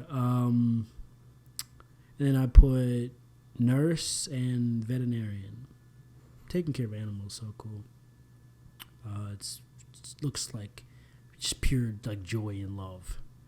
Like to just be around like animals, like dogs and stuff. Put the clip of Steve Carell with the dogs. Yes. Also, you guys have comedians. You guys have comedians. Oh, I didn't even get to celebrities yet. I guess that's the right time to do that. But you guys have a couple of pretty cool comedians. You guys got, I'm not going to list them yet. But like comedy, laughter's the best medicine, as the kids say. And so sometimes you guys like to just be people that are funny. You guys just like to be people that promote unity and make people laugh and happy and love life. You guys just act as people that love life. And it's as simple as that. It doesn't need to be for a deep, profound reason. You just like, you love to make people laugh, and so you do it. Here we go. Here we go. I really love The Office, and I think that you did such a great... And you love Ricky Gervais. I see where you're going. I've watched your show. I know what you do. Oh, I got you confused. I got you confused with the good one, right? Oh, no, I didn't mean your office. I meant the good one. And scene. All right, listen, Steve, I'm not going to do the insults like I usually do. Oh, okay. I'm not going to say your character on Despicable Me. I hear that they were going to base the nose of the character on your nose, but decided to go for something less cartoonish. Okay. I'm not going to say that. Let's just do a straight interview. Straight interview, okay. Yeah, I'm down with that. That sounds great. What is the thing that you're most proud of in your career? Oh, Evan Almighty, of course. That's a good movie. That's a good movie. Fuck you, fatty. Steve, I don't just lead me right into that and smack me across the face. It's a great movie. Okay. Regardless of all that, like it lost a lot of money and all that stuff. No one saw it, and the budget was way over, and no one was interested in seeing it. It's a great movie. I actually brought a few things I'd like to say to you. G-Force, more like, gee, he's fat. The only French word you know is buffet. That's not true. I know the word croissant. I heard your last name used to be even longer, but you ate all the other letters of the alphabet. Zach, you look like a homeless guy who's been to a soup kitchen that specializes in ice cream soup.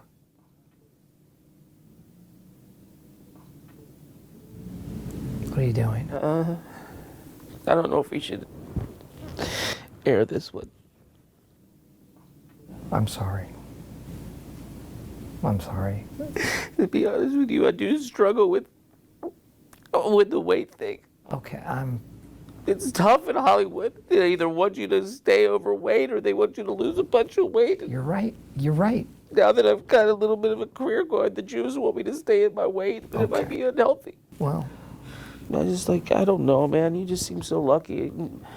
No one ever makes fun of the great Steve Carell. Everybody just loves you. And that's not true. Well, it is true. I mean, there's lots of things to make fun of. Like what? I'm Italian. You make fun of that? Is Carell not your last name? Not originally. What is it, Pinocchio? Okay. Okay. Like when you go to the beach and someone yells, "Shark, shark," and then they just realize that it's Steve Carell doing the backstroke.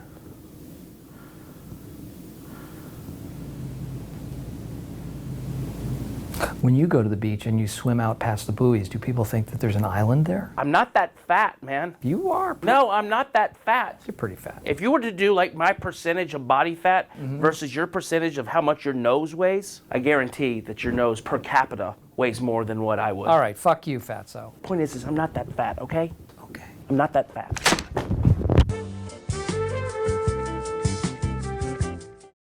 people love to laugh. All right, so an example of that, two examples. We got Steve Carell and Eddie Murphy. Steve Carell I watched interviews. Let me switch back to the camera so I can make some eye contact with y'all, because I know it looks like I am, but I'm looking at a list. Steve Carell, I was watching a bunch of interviews with him. I watched maybe like 12. I do it for all of the numbers and all of the people on the numbers. I watch all the interviews I can. But I'm always looking for, like, okay, what's the foundation? If they're doing comedy, let's find out why. If they're funny in life, let's try to find videos of them explaining aspects of their life. What led you to be funny? What led you to this, so I can understand your purpose, your path, and then share that. Steve Carell, man, I didn't find a set reason why he is funny, why he is the way he is. He's so funny, and he seems like so happy and just love, man. And with that alone, I don't need to know a reason that I can describe in words. There doesn't need to be one, because it's that feeling. Like, I love to watch Steve Carell. Despicable Me 3, it was 4, I think it was. Loved the movie. I was like, yo, this movie's just great. I didn't expect it. It was like a kid animation movie, bro. That's like, I was like, yo, this is maybe the best movie I've seen all year, and maybe last year. Just like, it's good. It might be my top 15 at least. Just because of the comedy in it, and it combined comedy and like deep emotion. Like, they had a lot of great emotional elements in it I loved. But being just to like be. You don't need a reason to like be love or be somebody that makes people laugh. You just be it. And it's that simple. That's an element of number 6 is that because they rely on the universal forces like music or beauty, things that don't necessarily require that like all of that thinking that other fields might. 4s, they need thinking. 2s need thinking. Other ones, as we get higher, they need thinking. 5s too. There's thinking. But 6 with like feeling. Like, no, I do it based on a feeling. Put in that Hit Boy clip, right, of him producing. Put that in there, because it's like,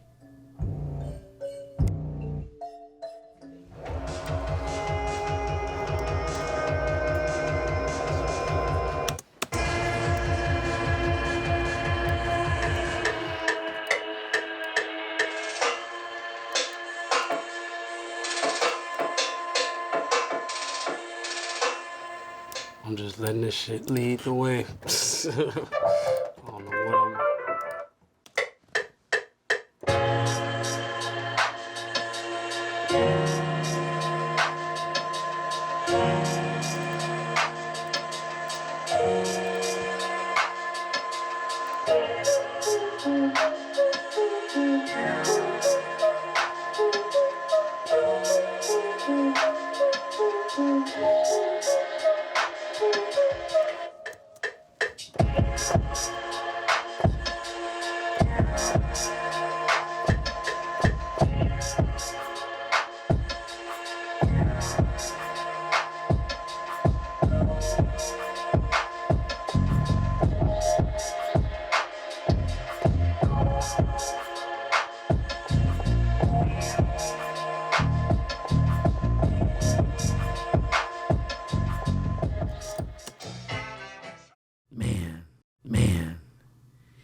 He was like, he's like, I don't even know what I'm really doing. I'm just following the music. And you can kind of hear it. You're like, okay, well, he playing with these samples. Like, it's not really like going anywhere. And he's following it, not sure what he did. And then he gets somewhere. He's feeling it out. He's like, okay, boom, okay, that feels kind of cool. Boom. And that's so real. That's the process of music production, is like, you just kind of, you try stuff. Okay, it's either doing something or it's not doing something. And then all of a sudden, a switch goes on, you're flowing, and the whole thing is done. Or maybe it takes 3 times of hitting that flow. You get in the flow once, oh my God, it's moving, and then you gotta you pause for whatever reason, get back in the flow again. After 3 flow states, done. But it doesn't need to have that logic. And Hit Boy, man, like, he's one of the biggest producers in the game. I think he does for Drake and all that stuff. But like, for him to not have like a methodical, it's the feeling. It's the feeling. Michael Jackson says the same thing. He's like, with his music process, he's like, I don't really, there's no like, you can't describe or capture the creative process. It comes to me from God. I keep it a band. Put that in there too. How do you write a song? How do you write a song? How do I write a song? Well, you don't if have I a sat pen in down your at this hand and you piano, don't try. What would happen? If I sat here and played some chords, whatever, and say, I'm going to write the best song I've ever written, nothing happens. Something in the heavens has to say, look, this is the time that this is going to be laid on you, and this is when I want you to have it. Now, I remember when I wrote Billie Jean, I was riding in my car down Ventura Boulevard. All I said to myself beforehand, I want to write a song with a great bass hook, you know, and I just let it go, really. And then several days later, you know, you know, the whole Where did thing, that come from? From above. So, really did. okay, you were singing the bass line. Sing that again, and then what happened? How did you get the other instrumentation and the composition? How did it work? See, the thing is, artists seem to get in the way of the music. Get out of the way of the music. You know, don't write the music. Let the music write itself. The dance as well? Yeah, same thing. How do you... But yeah, that's like, that's what y'all deal with, is the feeling of it.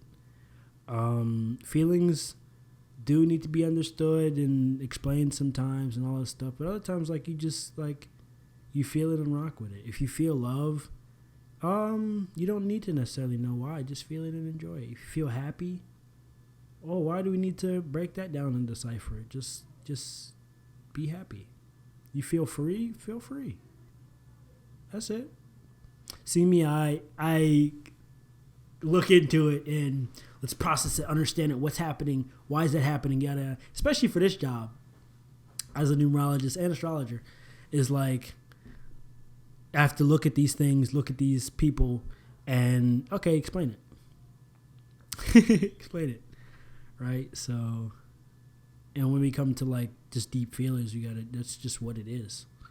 It's beautiful, or it's love, or it's this, or it's that. Steve Carell is just funny.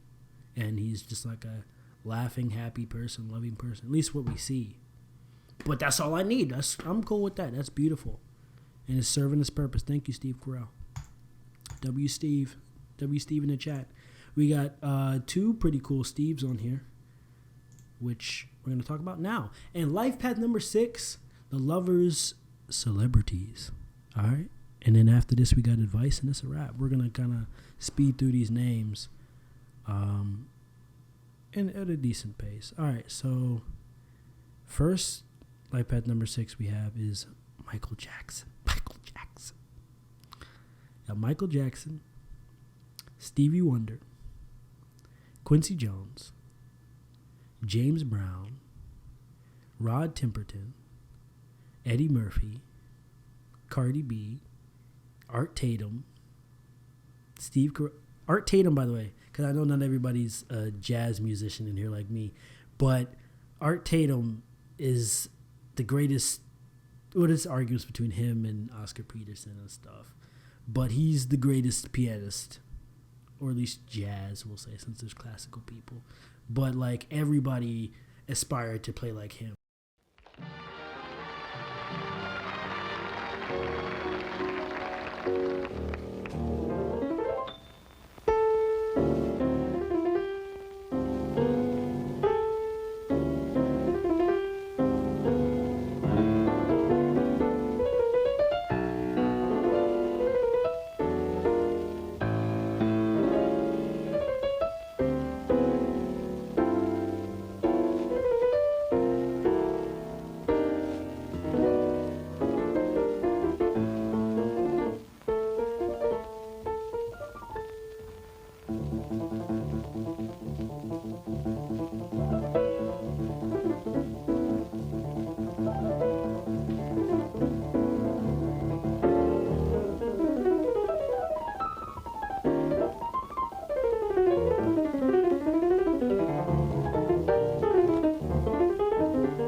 But like everybody aspired to play like him.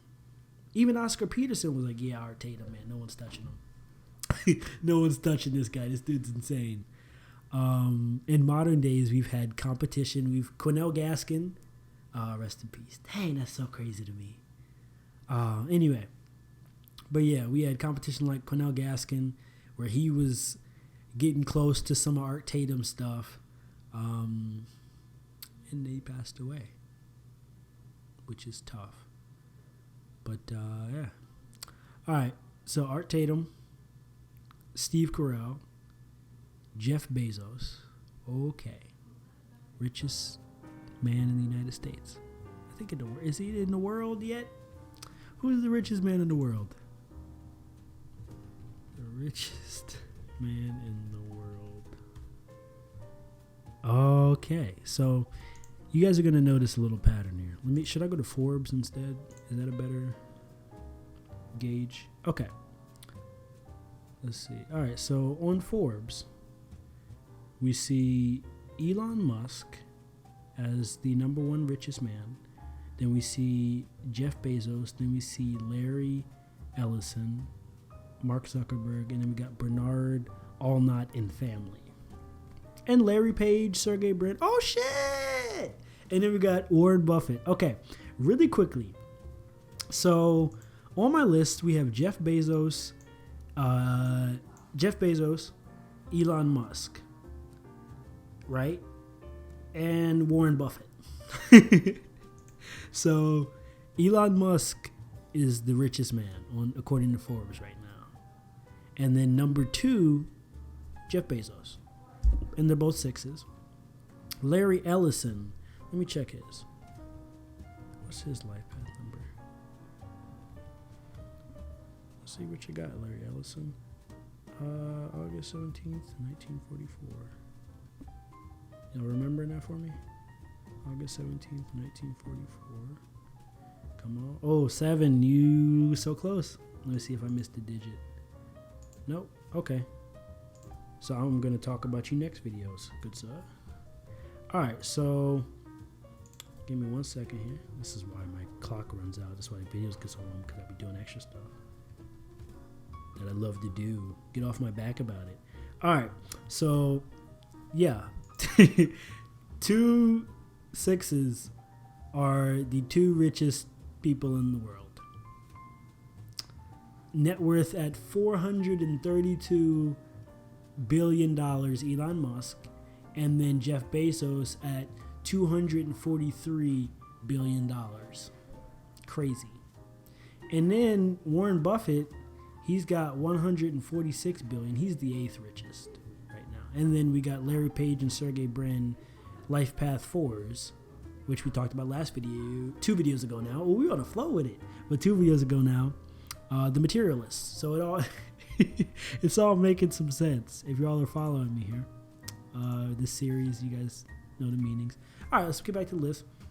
We got John Cena, Billie Eilish, Warren Buffett, Justin Timberlake, Kiana Lede, PJ Morton, JID, Duke Ellington, Roy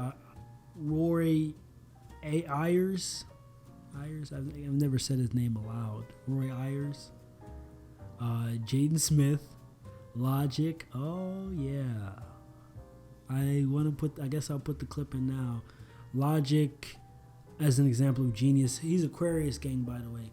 This dude, he went on Sway in the Morning, and they were like, "Hey gang, we heard you can solve Rubik's cubes." Like, yeah, I solve Rubik's cubes. They're like, "Okay, freestyle. We're gonna mix with the Rubik's cube.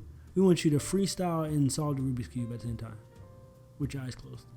backwards. Play the clip of him solving the Rubik's Cube freestyling. Crazy. So that's life path number 6 is genius. Geniuses. Yes, I know there's steps. They say it's an algorithm to figure out how to solve the Rubik's Cube. Maybe the 6s are good with algorithms, sets of rules. That's science. That's science and that's math. So maybe you guys are good with algorithms, right? Music theory. Music theory is science and math. So maybe there's something to that. Venus does rule science and math, and y'all in music. So Venus is all of that stuff. So maybe there's something to that. But yeah, that was just cool. He solved it once, and he was like, yeah, y'all really messed up. It took me a long time. And then he was like, I'm going to solve it again. I don't know if I'll end up using the tail end of that clip when he's like, okay, I'm going to solve it again. And then he solves it twice while freestyling. So, dope. All right, so then we got Ava DuVernay, female director. She was the first black female director to be nominated for an Oscar ever. Which is kind of crazy to me. But a lot of her whole message is like, female representation, and unity in that way. Like, let's bring us all in. She had I think it was a whole crew of women to make a film. I think it was something like that. But unity in that way. Let's be more inclusive of other people. There was this cool story that she talked about. She was saying advice she got from Oprah, which we'll talk about Oprah shortly again. But put that clip in there. It's pretty cool advice. But one thing she said to me that really sunk in deep and really changed my life.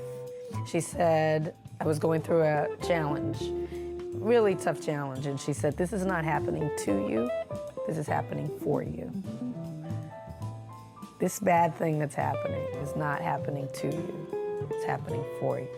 You're not the victim of it, you're the beneficiary of it. And to think about anything that's any struggle, any issue, any personal crisis from the point of view of, this is in my path for a reason, changes the dynamic of the way that you are in the situation and allows you to see there is going to be a light there somewhere. And also, it's not just everything's going to work out, you know what I mean? It is challenge yourself to analyze this moment and figure out what is really going on. And that, requires a stamina and a dignity and a presence of mind that takes you out of the woe is me moment and empowers you. Every day, I say to myself in some instance, at some level or another, this isn't happening to me, it's happening for me. And I think back to times when I was nursing my aunt in the last days of her life, with breast cancer, and just being a caregiver and thinking at that time, why is this happening to us? To be able to look back at those hard times and reassess them from the point of view of this wasn't happening to us, it was happening for us.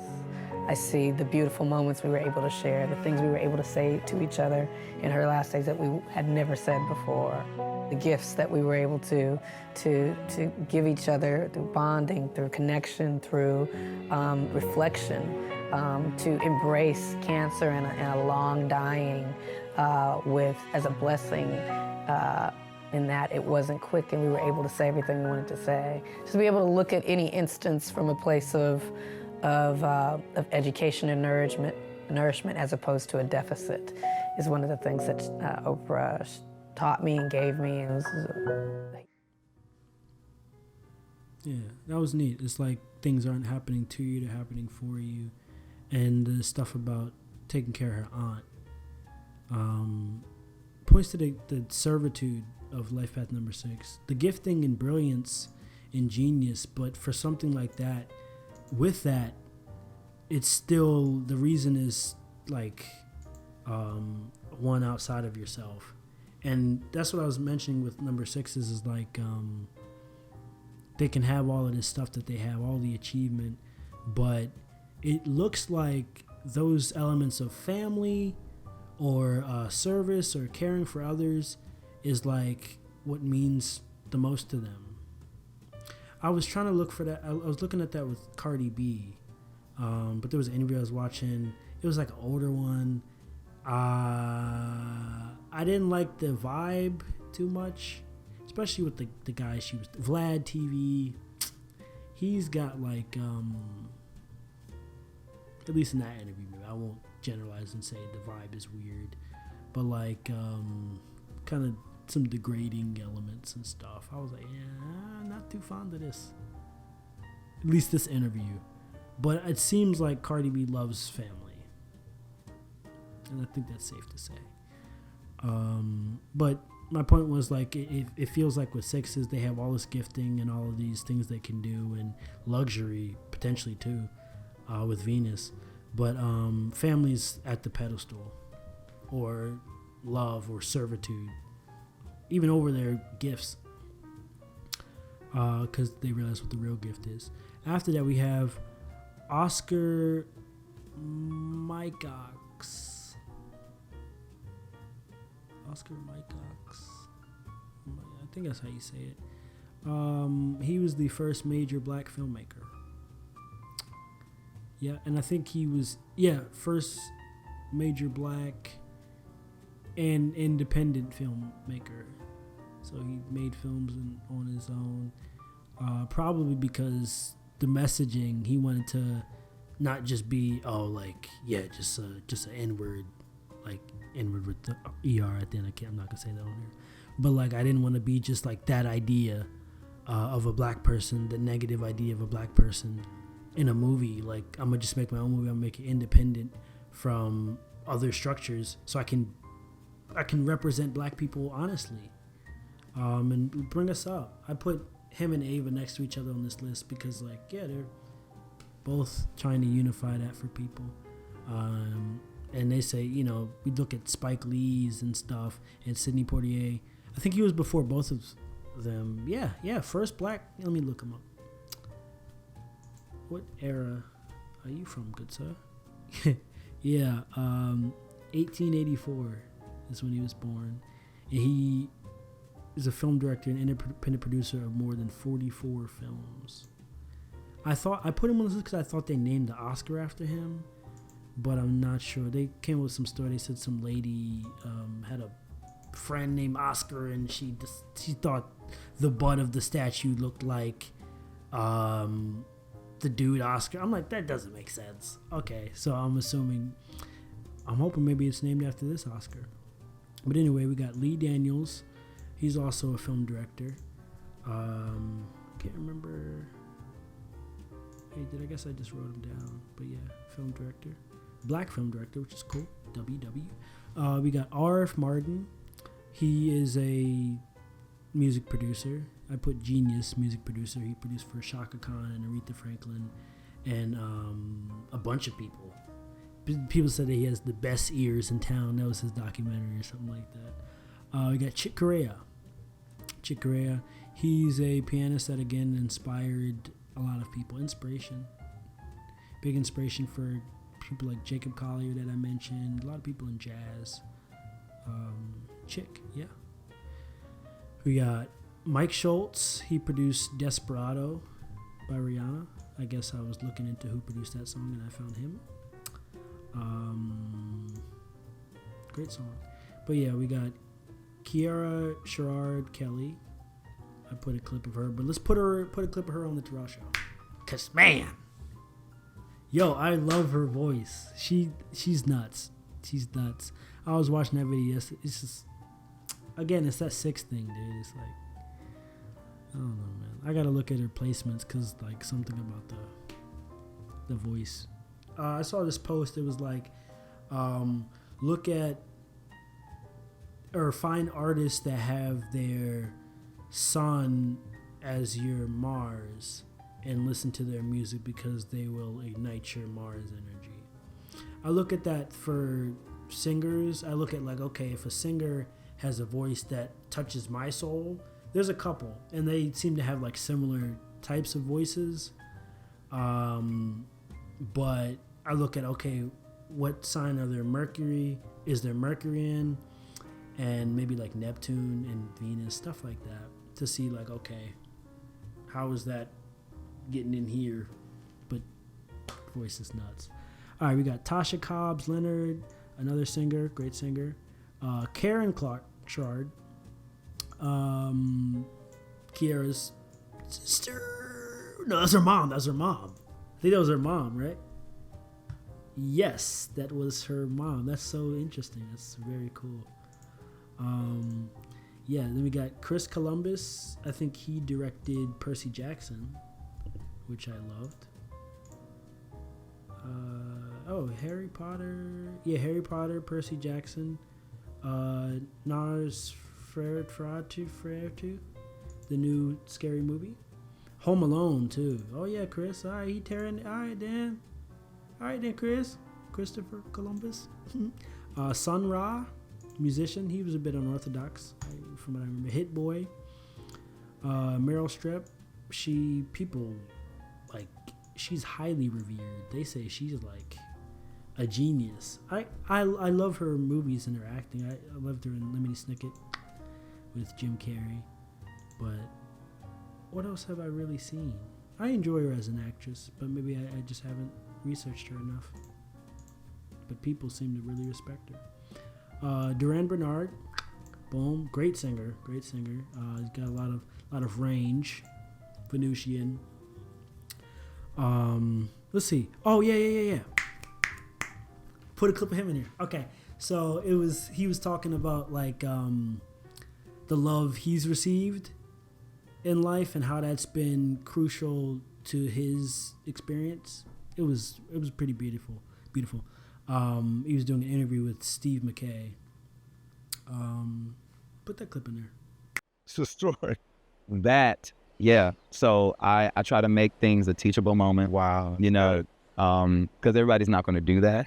But I also have a very I'm a good hybrid of my parents. Yeah. So the softness of my mother is just, it's like, baby, okay, this is what we gonna do. That's what we're not gonna do. That's you know, that's true. You know, and then my dad is just, yeah. Like, hey, if it's not in front of me, it's not on my radar. Yeah. You know, on the go. Or he'll say, if it's not worth the investment if you can't take the criticism. You know. No, he knows. Oh yes. Oh yeah. Love your dad. Listen, nobody has had my back like my father. No. Ever. And there are people that have my back. Right. Oh my goodness. You have my back. Yeah. Ileana has my back. I mean, right. You're surrounded. I am surrounded by love and support. Mm-hmm. And then there's Bernard Senior. Right. Who takes the cape of how you can show up for someone. Mm-hmm.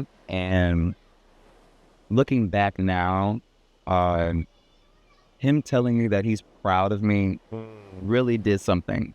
Mm-hmm. I didn't realize what it was doing. It made me feel like I could lift a car. Yes. Even with things that I felt didn't deserve him to say he was proud of me.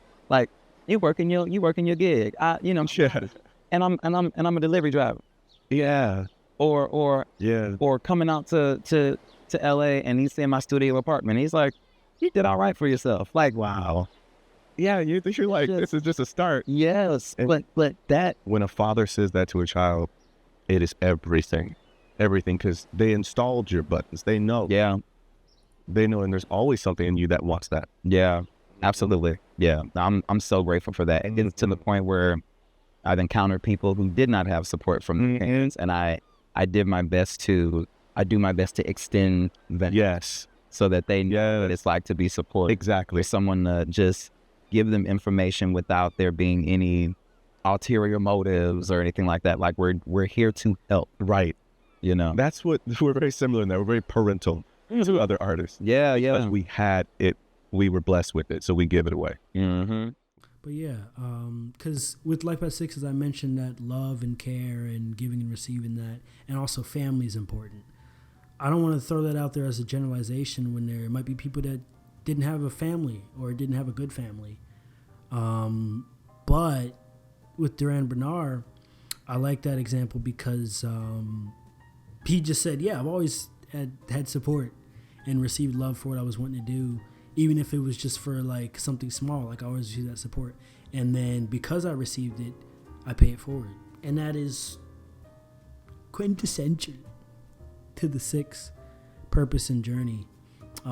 Yes, it's so awesome that they can do all of these things, but that's not the point, which is kind of interesting. Like, I look at it because I'm like, dang, if I was a 6, yo, oh my God, I would yada yada scooter, blah, blah, blah. And I think because I aspire to have these things in that way, that's why I have the path that I do, because I'm going to achieve those things and get those things for this reason. The reason they have what they have is different. It's for a different reason. So I look at it from the outside thinking that, like, oh, if I was their number, I would use their gifts for this. But that's not how it works. That's not how it works. You have that motivation. I have the motivation to want to have, like, play like Art Tatum or sing like the male equivalent of Kira Shard, in that she's like up there. God damn, she could sing. But sing really well or play an instrument really well. I have these aspirations because of the life path number I have. If I was their life path number, my aspirations would be different because my nurture would be different. My whole life would be different. I would be a different vibration. I wouldn't be a child of the 3 anymore. I'd be a child of the 6. And that would shape me differently. Give more emphasis to other things. But yeah, let's keep moving now. Next we got Shantae Moore. Put the clip up. God.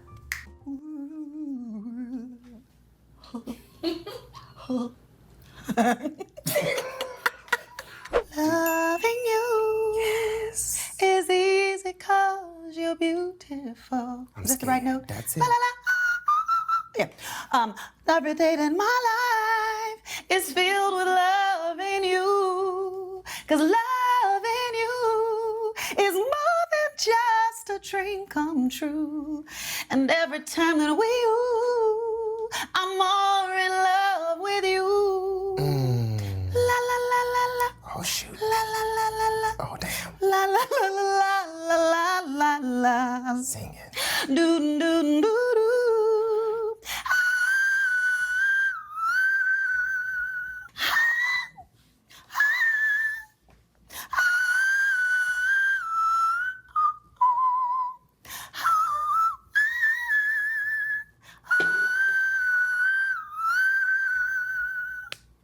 Was that my damn dog? There you go. That is crazy. She's nuts. Oh my goodness. She the whistle note. The whistle note shit. I was having a conversation about, like, I think it was Mariah Carey and her singing whistle notes. And we were, let me see. Yeah, trying to figure out who in the modern day, like, other than Mariah Carey, sings whistle notes. Shantae Moore. Yeah. I think she can do the Lala Hathaway thing where she can sing a chord too. Maybe. Because it's like, I feel like it's 2 different parts of your, like, mouth or, like, throat pushing out air. But it seemed like she was more like inhaling to kind of like do the whistle. Anyway, moving on, we got George Duke. Do I want to put that clip of him? I can put a clip.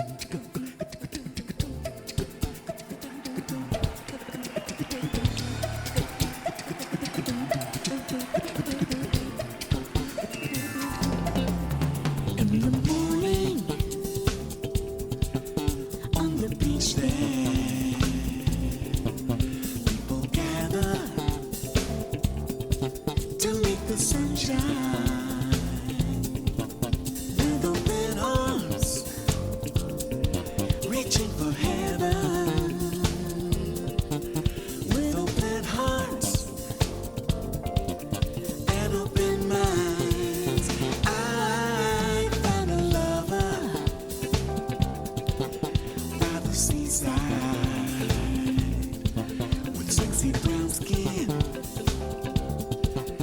and haunting eyes. Time keeps passing, no one cares. Life for living is the thing there. Be yourself, be free.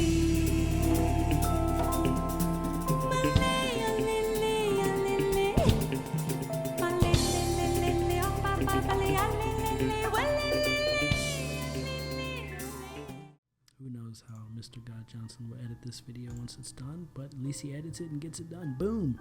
All right, back to the list. All right, we got Daniel Caesar, fire. During the Clark Cole. How about this word? Yeah.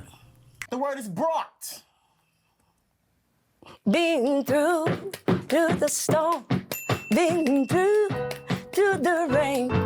I've experienced so much hurt. I've experienced so much pain. He's always there, no matter what the snap.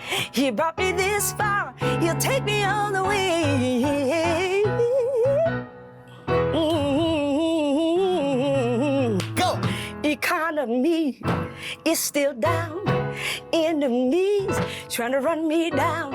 I got the faith in you. I know your work. Come on, Greg, see me through. And they never leave. He's always there. If you find me this far, you never lay me down. Make me all the way. All the way. All the way. I had to cry sometime. He wiped the tears from my eyes. I put my trust in you. You don't know what to do. All the way. All the way. When I wanted to scream about everything, but God, you brought me. Yeah. Ooh. In that shower, I'll be about to slip and bust my head trying to shout in there. Y'all ever do that? No, we I do don't that all move the time. around like that.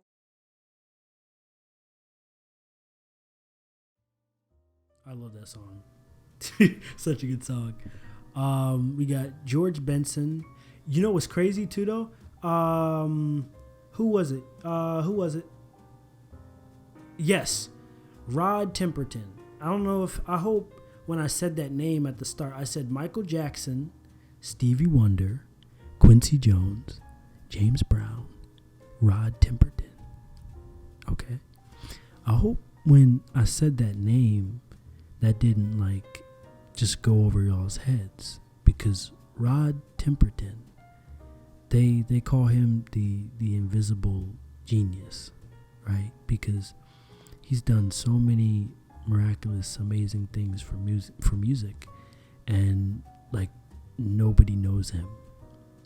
I was trying to find interviews before this video so I can make sure this guy gets the recognition, at least through this video. It's hard. It's tricky. But he wrote Thriller. He wrote Thriller. And Rock With You. And I don't know the other ones off the top.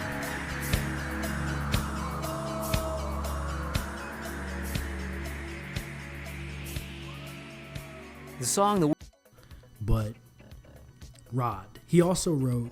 Let me back up so I'm not, giving too much. But anyway, he also wrote "Give Me the Night" by George Benson, and I was watching Rod Temperton's documentary, and I was like, he wrote that too? What?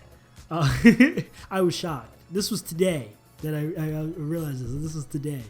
But yeah, so Rod Temperton, genius. But anyway, let's get back to the list. George Benson, Thundercat. Thundercat played on Wesley's Theory for Kendrick Lamar. He's also just a really good bassist. He played on Mac Miller's Tiny Desk. I think he played on a lot. They categorize him as one of the best alive, I think, right now. Fire. Yeah. And we got Wes Montgomery, Anomaly. Then we have Fred Astaire. Oh, yeah. Fred Astaire. He inspired Michael Jackson, which is cool. Big. Let me see. Yeah. Dancer, singer, actor, like kind of triple threat person, along with my homie Gene Kelly. I haven't explored Fred Astaire too much because, like, I've been looking into Gene Kelly. But I don't know if they're saying Fred's better, but I'm already blown away by Gene Kelly. And if Fred Astaire inspired Michael Jackson, then we got some stuff to check out. But anyway, we got Alexander Grothendieck. And he is the biggest mathematician or yeah, I guess biggest, most popular, or most significant mathematician of the 21st century. Did I mention Albert Einstein? Albert Einstein too, because I moved him back to the 33 list because we got some other people over there. And I think I'll re-mention some of these people that we've covered in the 6 that I think, okay, yeah, they're moving on the 33 vibration. But honorable mentions, just to close it out. And again, some of these people will show up in the 33, but Albert Einstein, Stephen King, John Lennon, and we'll leave it there. Yep. Oh, shit. Oh, wait, we got one more portion. I thought we was done. I'm getting a little tired, though. Let's speed it along. I'm getting a little sleepy, I just noticed. All right, so, because it's my bedtime, it's 10:07. But, okay, so I was about to say that was it after the celebrities, but we do have advice. I'll just read them off. If they need explaining, then I'll explain them. If not, I'll let them cook. All right, so life path number 6 advice. Give to receive, receive to give, which we talked a lot about. Use your blessings to bless and your gifts to give. Came up with that. Next piece of advice, give your gifts from the heart. An actor's only job is to enter the lives of people who are different from us and let you feel what that feels like. And there were many, many, many powerful performances this year that did exactly that. Breathtaking, compassionate work. Once when I was standing around on the set one day, whining about something, you know, we were going to work through supper or the long hours or whatever, Tommy Lee Jones said to me, "Isn't it such a privilege, Meryl, just to be an actor?" Yeah, it is. And we have to remind each other of the privilege and the responsibility of the act of empathy. We should all be very proud of the work Hollywood honors here tonight.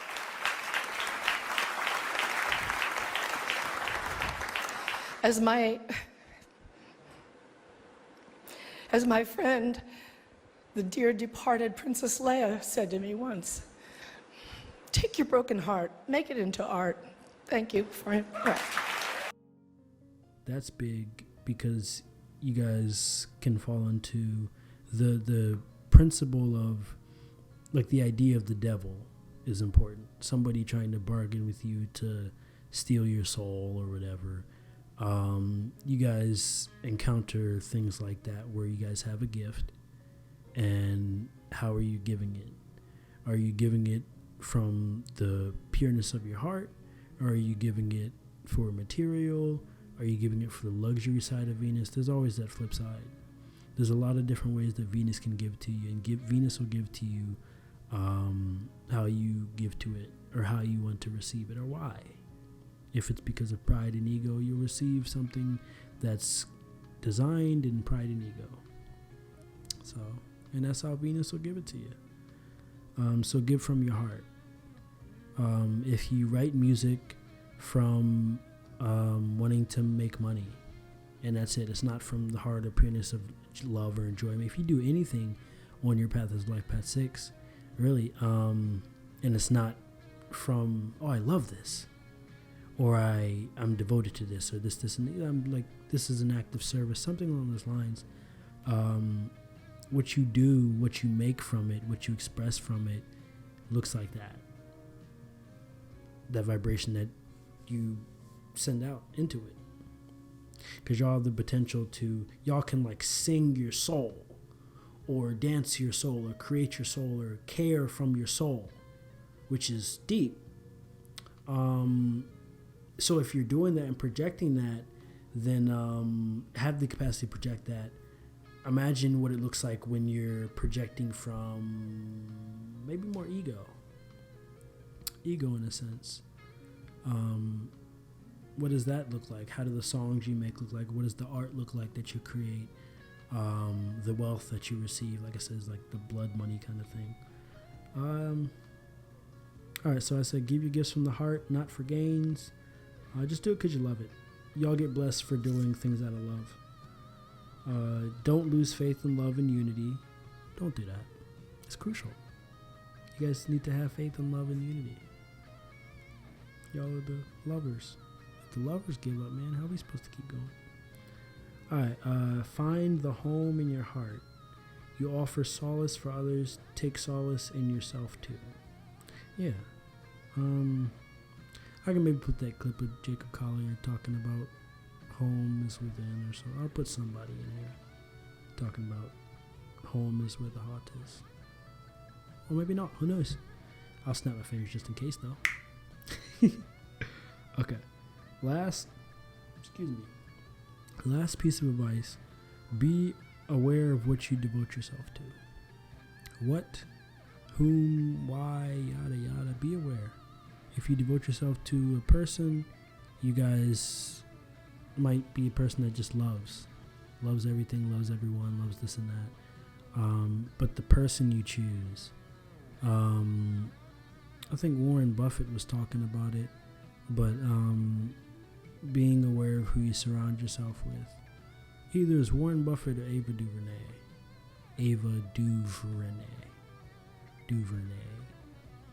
A lady said DuVernay earlier, so I don't know if that's how you say it or what.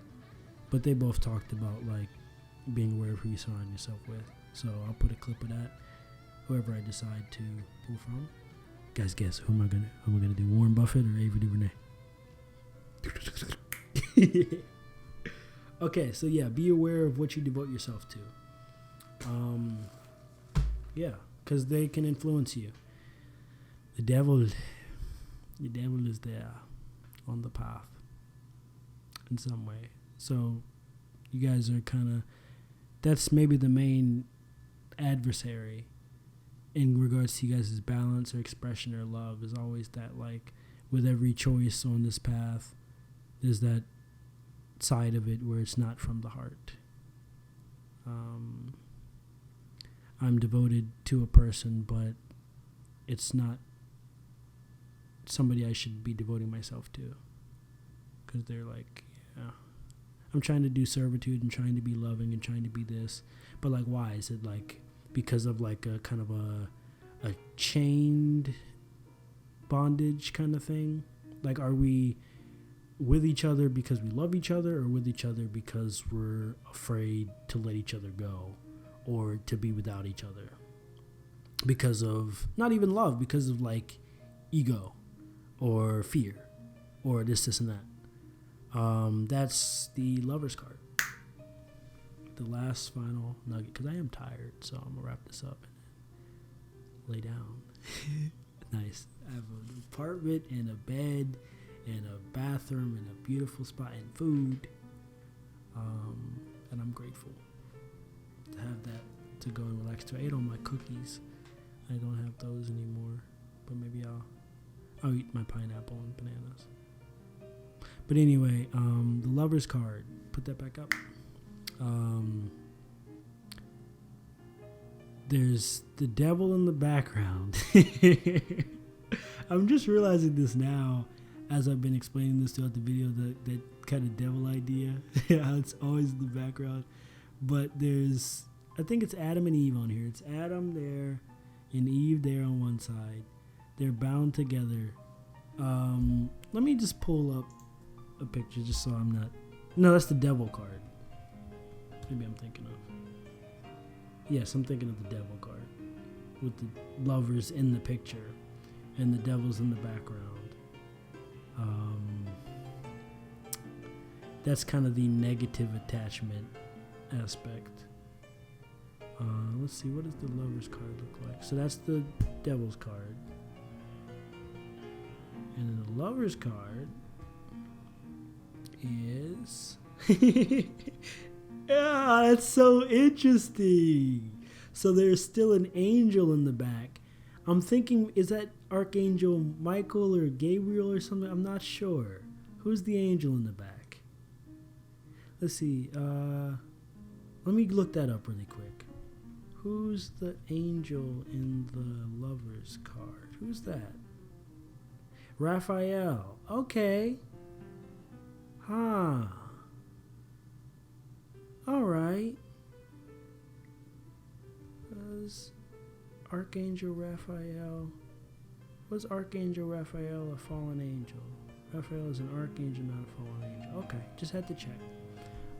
Okay, so the Devil card and the Lovers card, they both have the Lovers in them.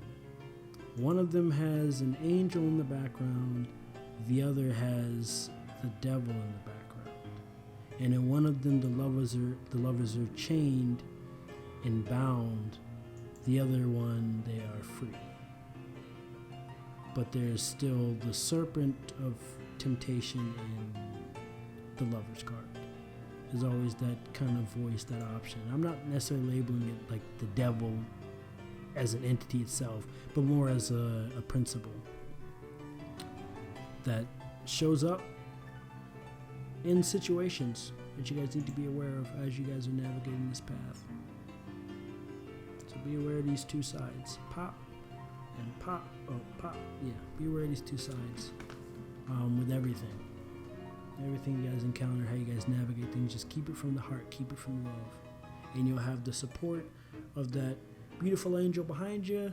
I don't know which side I put the cards on, but you'll have the support of the angel in the Lovers card, or you can have the support of the other angel in the Devil card, because the devil is an angel. So it just depends on like where you're coming from. Hope you have enjoyed this video. This has been the life path number 6. If you enjoyed this video, like, comment, subscribe. Subscribe first though. We hit 100 subscribers, by the way. Let me shout out the person that was the 100 subscriber. What was her name? This is Monumental. Her name was, she's a life path 22. Yeah, she said the musical Mystic Tarot. She said, I'm happy to be subscriber 100. Can't wait until you do Life Path 22. And I was like, you will be marked in the history of this channel as my 100 subscriber. That's fitting for a Life Path 22. Lol. Stay tuned. You all stay tuned as well. Thank you for watching. We got more coming. Series is almost done. School starts soon. I am a college scholar with a double major in film and jazz piano, and a business owner. I do a lot of neat things, so I'm gonna try to keep this stuff rolling. At least finish this up. At least finish the series up. I was using the momentum of winter break to do it, but yeah. Thank you guys for watching. Hope you guys are enjoying the series. I'm having fun with it, and I'm glad I was called to keep the series going, finish it up. It's a blessing, and I'll look back on this and be like, oh yeah, I finished the freaking series, and I'll look back on it and be like, yes, this is fire. I love doing this. Do things from love, gang. See y'all. Wait, where are the balloons? Do the balloons. Wait, do the balloons. I don't know how to do the balloons. Anyway, see y'all. I gotta walk away. Wait. You still here? Okay. I hope you subscribed.